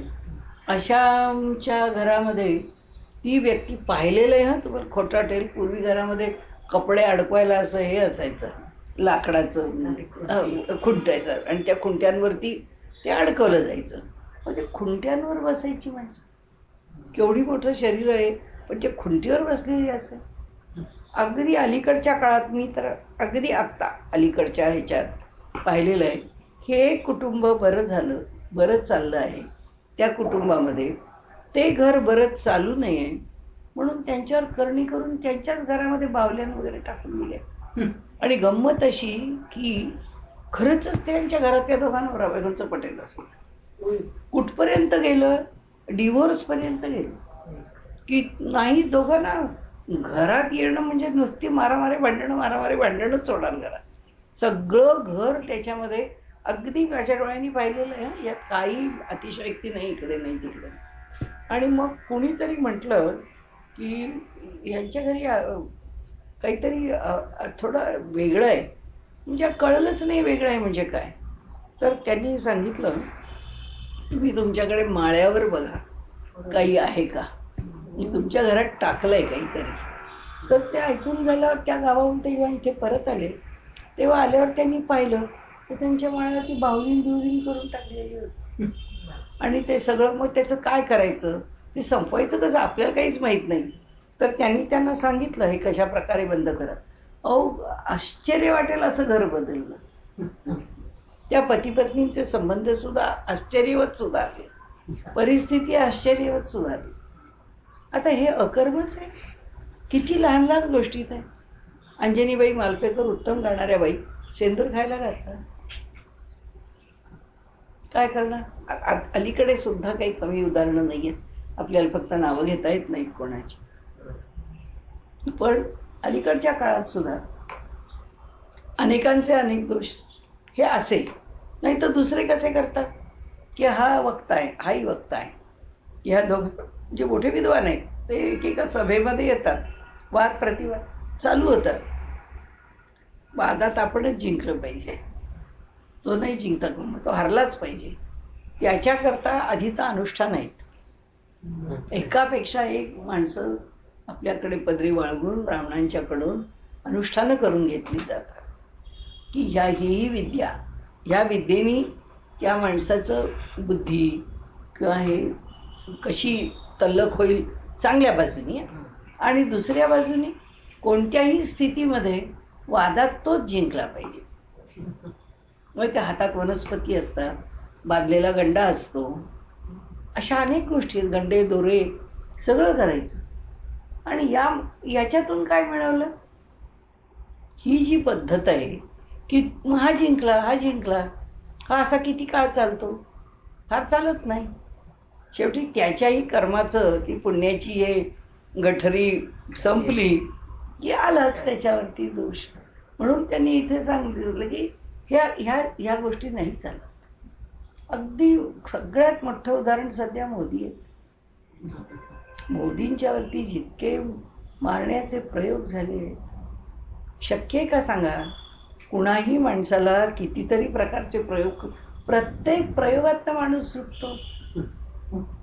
काय पुण्याही असेल ती आम्ही उभी करायची. हे कशा करता, हे जे भगवंत सांगतो ना सत्कर्म करावं, कशा करता, चांगलं असण्याकरता आहे. वाईट शक्ती आहेतच, अनेक प्रकारांनी अनेक बाजूनी आमच्यावर येऊन पडतातच आहे. इतकं सोपं नाहीच आहे. आपण परवा अनेक वेळा बोलताना बोललेलो आहे या सगळ्या प्रस्तावनांच्या भागामध्ये सुद्धा की आपण जिथे राहत असतो इथे काय वाईट शक्ती नाही आहेत का. आपल्या घरात सुद्धा त्या वास करूनच आहेत. जर चांगल्या शक्ती आहेत तर वाईट शक्ती आहेतच. यांच्यावर जर आम्हाला निश्चित मात करायची तर आम्हाला आमची चांगली बाजू वाढवलीच पाहिजे. कशा करता सारखं सांगतात बाबा उपासना करा, बाबा देव घरात ठेवा, देवाची पूजा करा. हे शेवटी काय, देव म्हणजे तो तिथे वर बसलाय विष्णू, तो चक्र फिरवतोय, तो लगेच आम्ही काही केलं तो संतुष्ट. असं नाही आहे. ही शक्ती आहे, ही प्रकृती कार्य करते आहे. आणि तिने आम्हाला हे सगळे शब्द दिलेत, या शब्दांना सामर्थ्य दिलं आहे, त्या सामर्थ्याला फळ दिलं आहे. ते सगळं जे फळ आहे ते आम्ही अनुभवायचं आहे. मग कर्म करायचं म्हणजे काय करायचं? त्यांनी म्हणून सांगितलं की कर्म करा, जे चांगलं आहे ते करा. मग हे यांना देवाला खुश करा. देवाला काय तुम्ही खुश करणार, आणि तो काय तुमच्यावरती खुश होणार आहे? पण तुमचं बळ वाढवायला सांगतोय तो, तुमची स्थिती वाढवायला सांगतोय तो, तुमची अनुकूलता करून घ्यायला सांगतोय तो. आम्ही अनुकूल आमच्याच घरामध्ये आम्ही जर प्रतिकूल परिस्थितीवरती मात करण्याकरता जर काही नाही केलं तर जी जी संकट असतील, जे जे आमचं विपरीत असेल ते कमी होण्याऐवजी अधिक होऊ शकतं. आता हे सुद्धा बोललं तर कोणी म्हणेल अंधश्रद्धा आहे. अंधश्रद्धा नाही, हा दोन शक्तींमधला, दुष्ट आणि सुष्ट शक्तींमधला झगडा आहे. महाभारतामध्ये तर त्यांनी म्हटलंय आपलं प्रारब्ध आणि कर्म याच्यामधला झगडा आहे. पूर्वकर्म आणि आत्ताचं कर्म. बली पुरुष कारोही दैवम अपि अतिवर्तते. बलवान पुरुष प्रयत्न आहे जो दैवाला पण ओलांडून जातो. मग आम्हाला काय सांगितलंय? दैवाला ओलांडून जाणाराच प्रयत्न करायला सांगितलं, प्रतिक्षणी चांगलंच वागायला सांगितलं. म्हणून त्यांनी कर्म आणि विकर्म, वाईट कर्म आहे, किती प्रकाराने आमच्यावर सुद्धा येत असेल असं काही नाही आहे. कुणाच्याही मनामध्ये तुमच्याविषयी दुष्ट विचार येऊ शकतात. तुम्ही काही सगळ्यांना सगळ्या वेळीच समाधान देऊ शकत नाही. काही वेळा तुम्हाला दुखवावं लागतं, काही वेळा परिस्थितीजन्य दुखावले जातात. अनेक कारणं असतात की तुम्हाला एक आहे जेव्हा मित्र उभे राहत असतात तेव्हा लक्षात ठेवावं तितके शत्रू उभे झालेलेच असतात. असं नाहीच आहे की आपण फक्त जगाला मैत्र करू शकतो. आपली ती स्थिती नाहीच आहे, ते सामर्थ्य नाही आहे आपल्याकडे. कारण होतील, सगळेच मित्र होतील, तेवढं मनाचं सामर्थ्य आहे, तेवढं बळ आहे की दुसऱ्याच्या अंतःकरणात आपल्याविषयी फक्त सद्भाव निर्माण होत नाही असं. तर ते आपलं सामर्थ्य नाही. त्यामुळे दुसऱ्या मनुष्याच्या मनामध्ये आपल्याविषयी भले बुरे सगळे विचार निर्माण होतात आणि जे जसे होतील तसे होतील. त्याला आपण जबाबदार नाही. आपण काय करणार? आपण एकच करू शकतो की आपलं फक्त वागणं चांगलं करू शकतो. आणि हे जे कर्म आहे ही फक्त आपली, कर्म म्हणजे तरी शेवटी काय? कर्म म्हणजे ॲक्शन. हा आपला जसा साधा अर्थ आहे तसं आपल्या बाजूने आपण फक्त करत राहणे, ही कशाची प्रतिक्रिया म्हणून न करणे. आपण दुसऱ्या रागावलं, कशा करता रागावलं? कारण आपल्या डोक्यात त्याच्याविषयी काहीतरी राग होता. म्हणून काय करायचं? आज आपल्याला काय बोलणं योग्य आहे, किती बोलणं योग्य आहे, कसं बोलणं योग्य आहे, तेवढ्या भानगडीत पडायचं. त्याच्या पलीकडे जायचंच नाही. आपल्याला त्याच्यात पडायचंच नाही. काय करायचं आहे आपल्याला पण? तर माझं कर्म माझ्या बाजूनी करायचं. मला प्रतिक्रिया कधीच द्यायची नाही, ही फक्त क्रिया आहे. म्हणून ते सांगितलं कर्म. इतका सुंदर सुटसुटीत शब्द दिलाय त्यांनी आपल्याला. सुकर्मन, दुष्टकर्मन वगैरे काही म्हटलं नाही, की करणं जे आहे ते कार्य आहे आणि ते कार्यच आम्हाला करायचं आहे, तेच आम्ही करायचं आहे. आमक्याने असं केलं म्हणून मी करणार. जसं आपण म्हणतो त्यांच्या लग्नातला आहेर किती आला होता? खूप आला होता. म्हणजे आता त्या आहेराला आपल्याला रिटर्न द्यायला पाहिजे. तुम्हाला काय द्यायचं आहे? जे द्यायचं आहे ते द्या. आणि माझ्या खिशाची ताकद काय आहे तेवढंच मी देईन. तो समोरचा खूप देतो, तो देऊ शकेल. आम्ही कुठून द्यायचं? आमच्याकडे जर तेवढं नाही तर आम्ही नाही देऊ शकत. आम्हाला जितकं देता येईल. त्या पूर्वीची म्हण आहे ना ती, एकीने सरी घातली म्हणून दुसरी काय फाशी घेणार आहे का? हो दोरी हो, काय करणार आहे? त्यामुळे कर्म ही कधीच प्रतिक्रिया असू शकत नाही. कर्म ही नेहमी क्रिया आहे. म्हणजे that is action, it is not reaction. दुसऱ्याच्या वागण्याला दिलेला तो प्रतिसाद नाही, आपल्या बाजूनी केलेलं कर्म. आणि जोपर्यंत आम्ही आमच्या बाजूने जे आम्हाला वाटतं हे माझं योग्य कर्म आहे ते जोपर्यंत करतो आणि दुसऱ्याच्यावरती ते अवलंबून नसतं, असं स्वतंत्र कर्म असतं, तेव्हा ते जास्तीत जास्त शुद्ध कर्म असतं.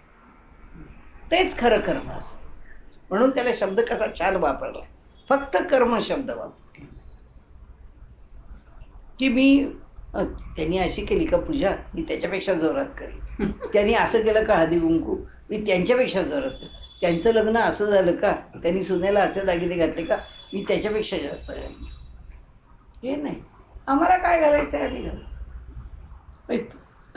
लग्न जोरात केलं, केवढंच म्हणजे लोक म्हणतात की अगदी सून म्हणजे अगदी नुसती पिवळी दमक होती, इतकी सोन्यानी मढवली. सोन्यानी माझ्या सुनेला मी हिऱ्याचे दागिने केले, तू सोन्याचेच केलेस. मी सगळी हिऱ्यानी तिला लखलखवली आहे. झालं, एकमेकी जावा जावा आली स्पर्धा, माणसं माणसं आली स्पर्धा. काय राजकारणी लोकांच्या घरामध्ये काय कमी लग्नाची स्पर्धा होतात, अशाच स्पर्धा आहेत. कोट्यावधी रुपये खर्च करायचे. सांगण्याचा हेतू असा की लग्न कार्य या गोष्टी जे बोलतोय हे किरकोळ आहे, हे आपलं उगीच काहीतरी उदाहरण आहे. मी इलेक्शनचं काम करायला जेव्हा जायची त्यावेळी असंच एका गव्हर्नमेंट ऑफिसरच्या घरी, ते सगळे कमिशनरांची बायको होती, तर मी दारात उभी होते आणि त्या माणसाने सांगितलं जा तुम्ही, बाई बोलतील तुमच्याशी. त्या बाई तेव्हा फोनवर बोलत होत्या, तेव्हा काही मोबाईल्स वगैरे नव्हते.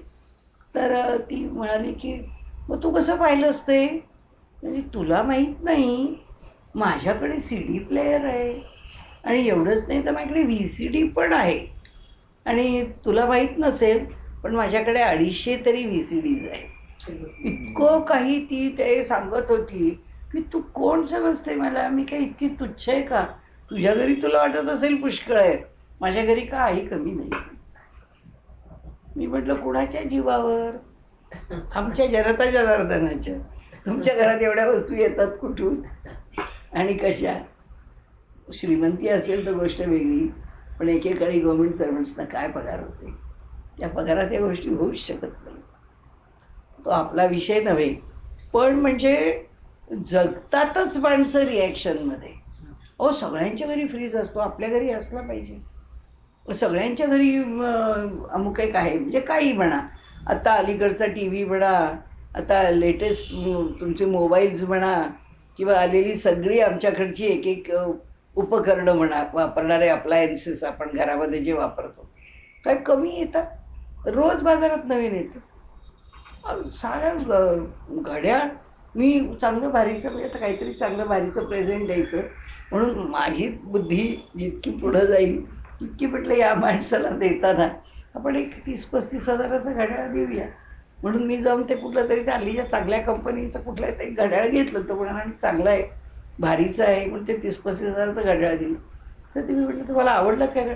मी रॅडोशिवाय वापरत नाही, माझी रेंज लाखाच्या पुढे. अरे त्याच्या दिवशी अगदीच येता येत आहे. म्हणजे काय की आपण काय वापरायचं, आपण काय कसं राहायचं, आपण काय खायचं, हे सगळं कोण ठरवतं? जाहिराती. हे कोण ठरवतं? TV. हे कोण, म्हणजे आम्ही आमचं जीवन जगतच नाही, आम्ही त्याची प्रतिक्रिया म्हणून जगतो. किंवा हे आता असं असतं, लोकांच्या घरी सोफा असतो म्हणजे असलंच पाहिजे, लोकांकडे अमुक असतं म्हणजे असलंच पाहिजे. आणि सगळ्यांच्या मनाला तसंच झालंय. खोलीत जागा असो की नसो, पण आपली कामाची बाई म्हणते माझ्याकडे सगळं आहे बरं का, माझ्याकडे फ्रीज आहे, माझ्याकडे अमुक आहे. असावं का नसावं हा विषय नाही, तुझ्या गरजेचा विषय आहे का, तुला त्याची गरज आहे का, किंवा तुला ते सगळं घेणं शक्य आहे का. सारखे हप्ते काढायचे, सारखी कर्ज काढायची, वस्तू घेत राहायच्या. हे काय आहे? हे प्रतिक्रियावादी जीवन आहे. आणि म्हणून माणसाने एक नेहमी लक्षात ठेवावं की आपण कधीही प्रतिक्रियावादी असू नये, आपण नेहमी क्रियावादी असावं. आपलं जगणं ही आपली क्रिया असावी. त्या अमक्याला काय वाटलं, अमका काय करतो, तो आपल्याशी असं करतो, तो काय करतो ते करू. आम्हाला आत्ता या क्षणी हे इतकं योग्य आहे असं वाटतं. आमच्या दोन्ही बाजूच्या मर्यादा तर आम्हाला घालताच येतात ना, पण आमचा मार्ग तर आहे ना. एक राजमार्ग हा फक्त कर्म आहे. म्हणून नेहमी लक्षात ठेवायला लागेल की एक कर्म आहे, दुसरं ती प्रतिक्रिया नाही. त्यांच्या क्रियेसारखं आम्ही जरी कर्म नाही केलं तरी सुद्धा आम्ही कर्म करताना प्रतिक्रियावादी असतो. तसंही कर्म कधी असता कामा नये.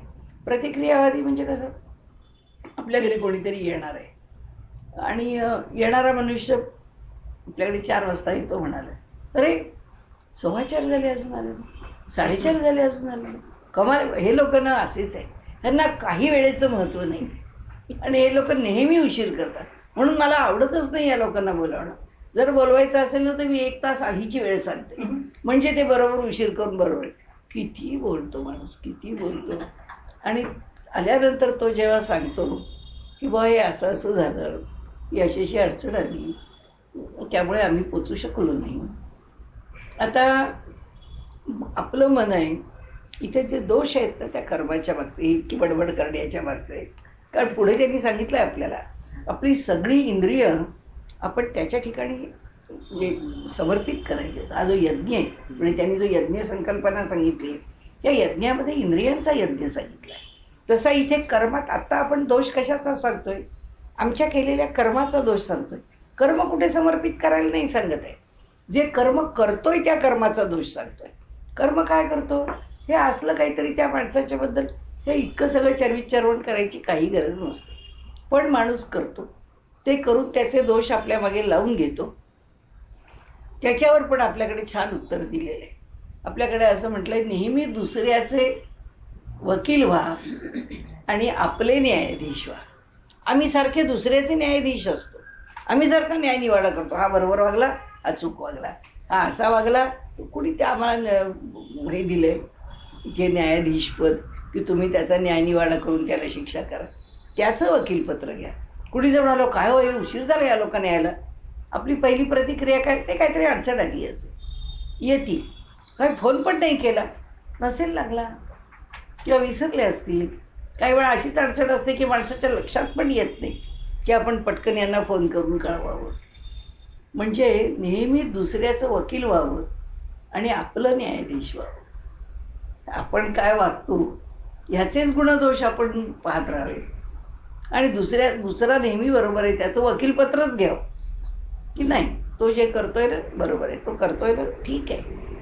त्याला जेव्हा आपण इतक्या प्रकाराने सवलत देत जाऊ, म्हणजे आता त्याचा लाभ आहे का, लाभ नक्की आहे.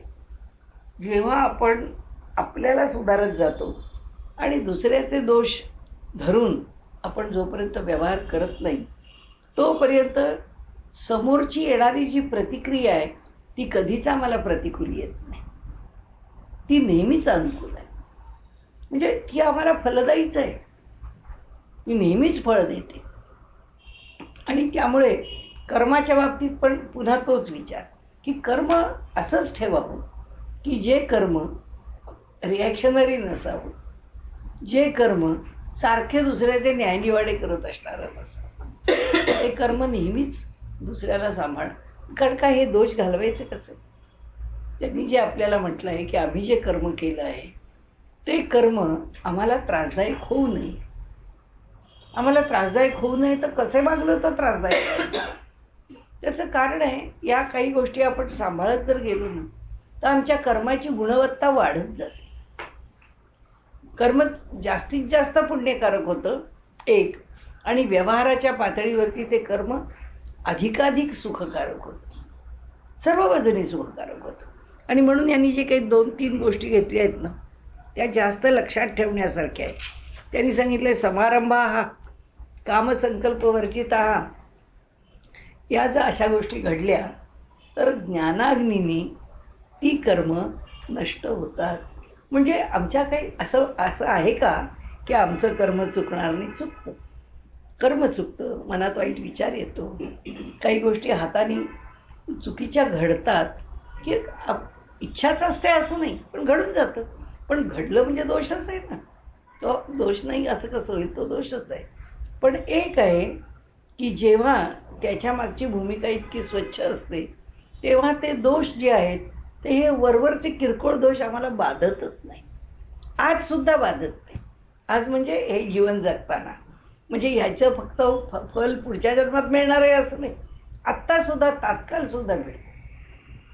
म्हणजे अगदी साधं उदाहरण आपण घ्यायचं तर कर्माचं स्थिती सुधारत चालली की त्याचे चांगले परिणाम कसे मिळतात.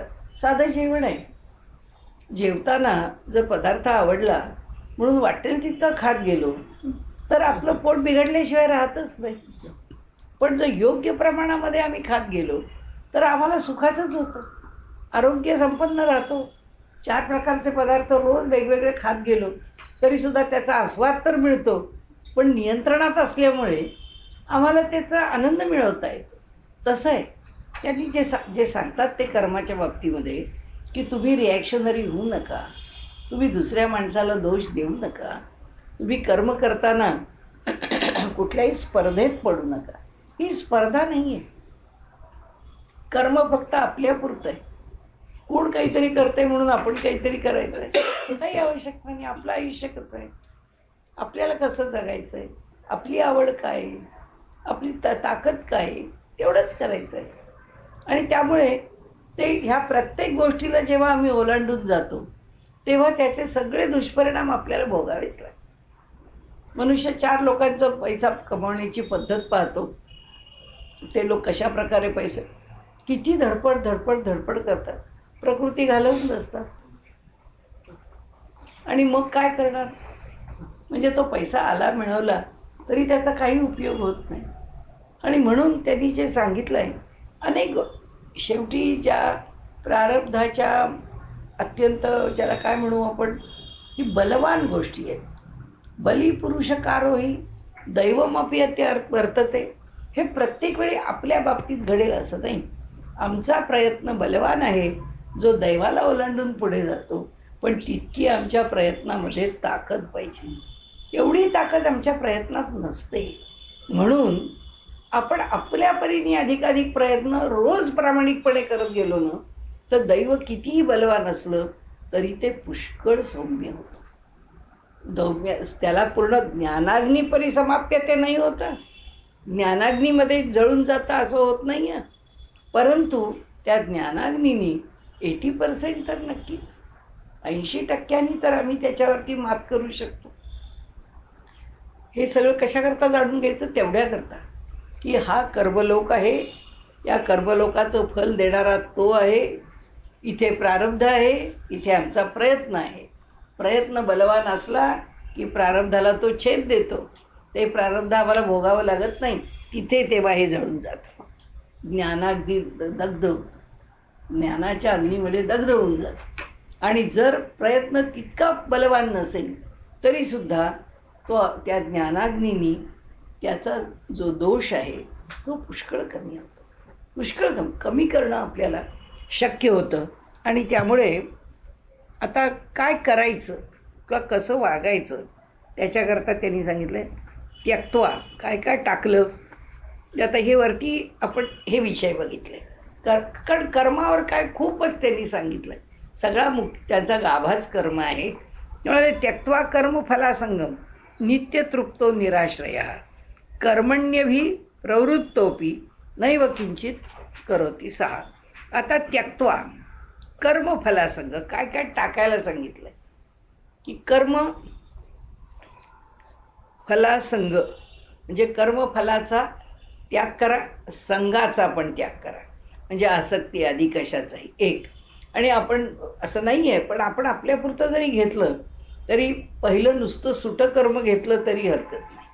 की कर्माच्या बाबतीत सुद्धा सर्वारंभवर सांगून झाले, म्हणून त्यांनी आता फलासंगावर आले. ते तर कर्मफलाला चा विचार करूच नका.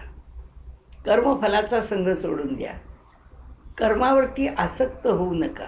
दोन्ही वळणे, कर्म एकदा घेतलं, कर्म आणि संघ घेतला, कर्म आणि फल घेतलं, दोन्ही गोष्टी आहेत.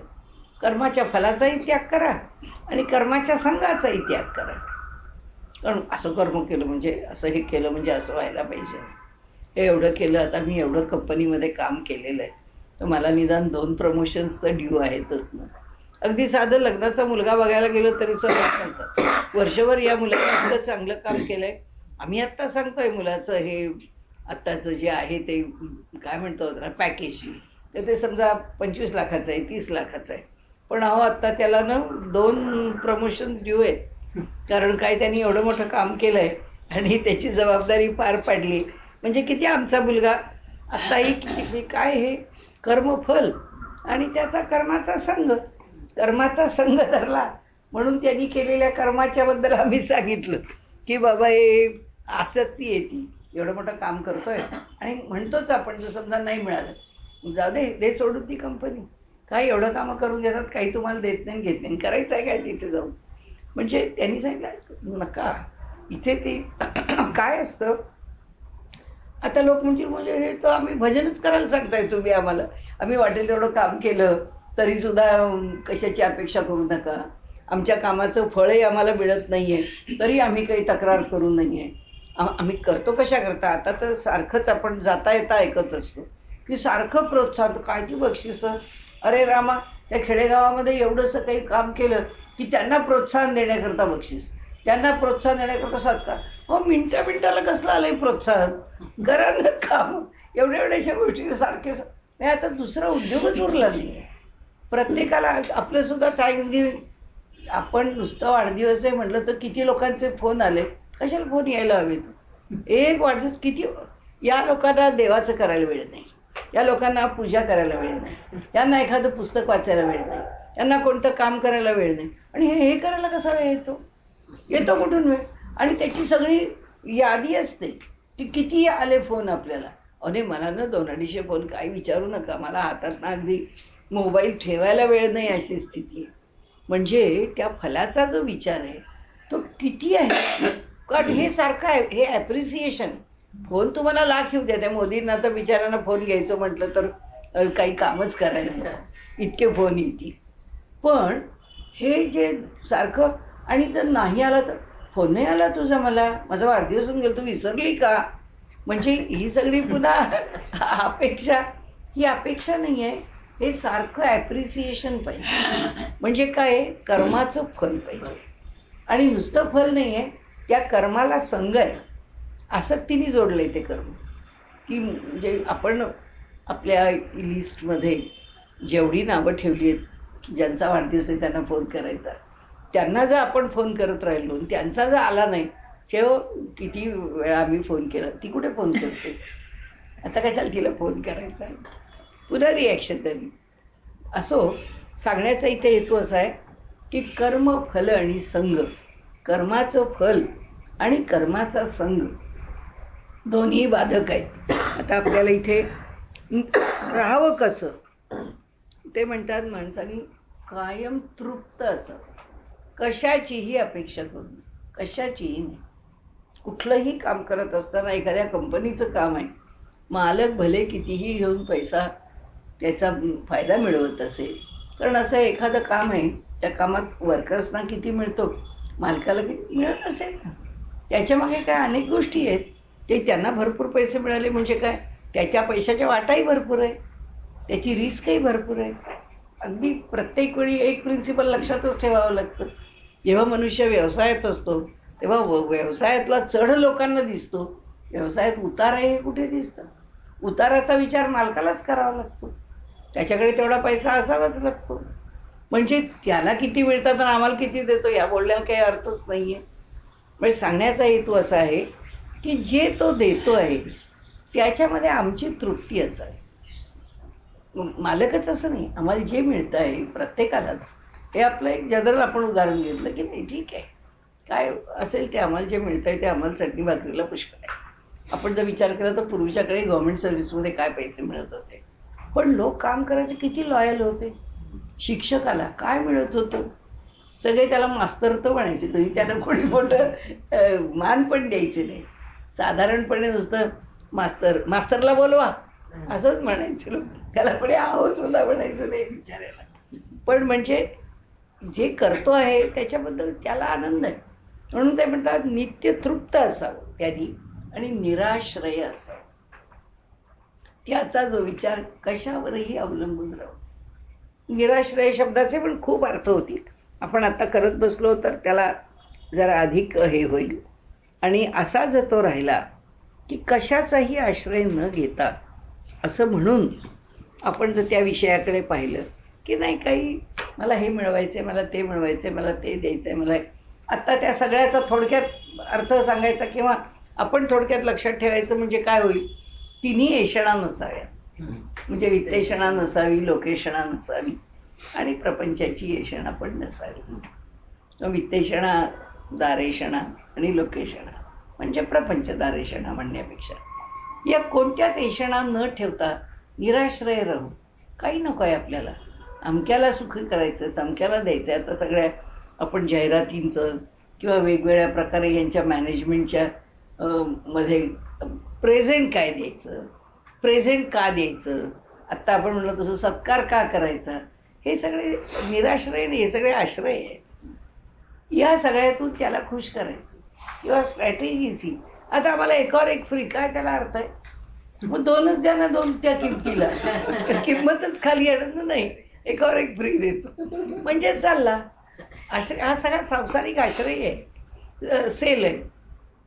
म्हणजे सेलमध्ये वस्तू जेव्हा इतक्या, मी सांगते तुम्हाला, मी एक कटग्लासची वस्तू छान आहे, छान होती, मला आवडली होती. मला कोणाला प्रेझेंट द्यायचं होतं, घ्यायच्या होत्या म्हणून मी तिथे गेले. तेव्हा मी ती बघितली, तेव्हा मला वाटतच होतं याची किंमत खूप आहे, की आपल्या बजेटमध्ये बसणारं नाही. म्हटलं ठीक आहे. ते म्हणाले तुम्हाला आवडली आहे का? म्हटलं हो आवडलं, पण काय माझं एवढं बजेट नाही आहे. तुम्हाला काय वाटतं ही काय किमतीची आहे? म्हटलं नाही असेल 6-7 हजाराची. हो म्हणाले त्याच्यावरचा टॅग त्याच किमतीचा आहे, पण मी तुम्हाला 3,000ला देतो.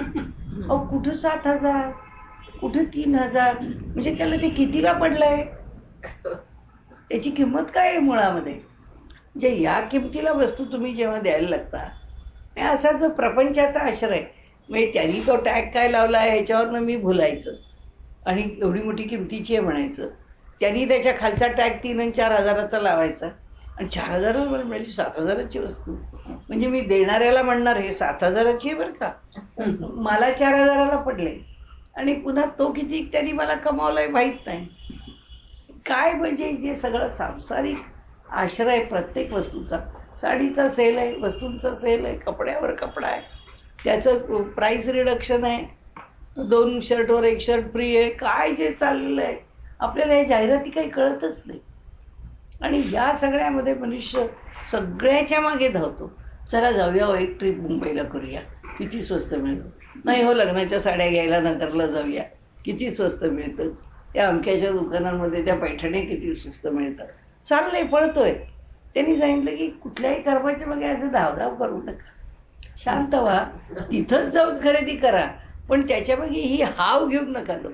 म्हणजे काय कर्मफल संघ, हे घेतलंय आणि धावतोय असं नका धावू. जे करायचंय ते करा, पण अशा प्रकारे नका करू. असं ह्या सगळ्याचा गोषवारा काय आहे? या सगळ्याचा गोषवारा आपण आपलं समाधान घालवू नये ही एक गोष्ट. दुसरी गोष्ट, जे कर्म करतो ते कर्म गुणवत्तेने युक्त असलं पाहिजे, कारण त्याची गुणवत्ता वाढत जाते, त्याचा दर्जा वाढतो आणि त्याला एक जे आपण व्यवहारामध्ये भारदस्त पण म्हणतो तसं कर्माच्या ठिकाणची परिपक्वता त्यामध्येच आपल्याला जाणवते एक.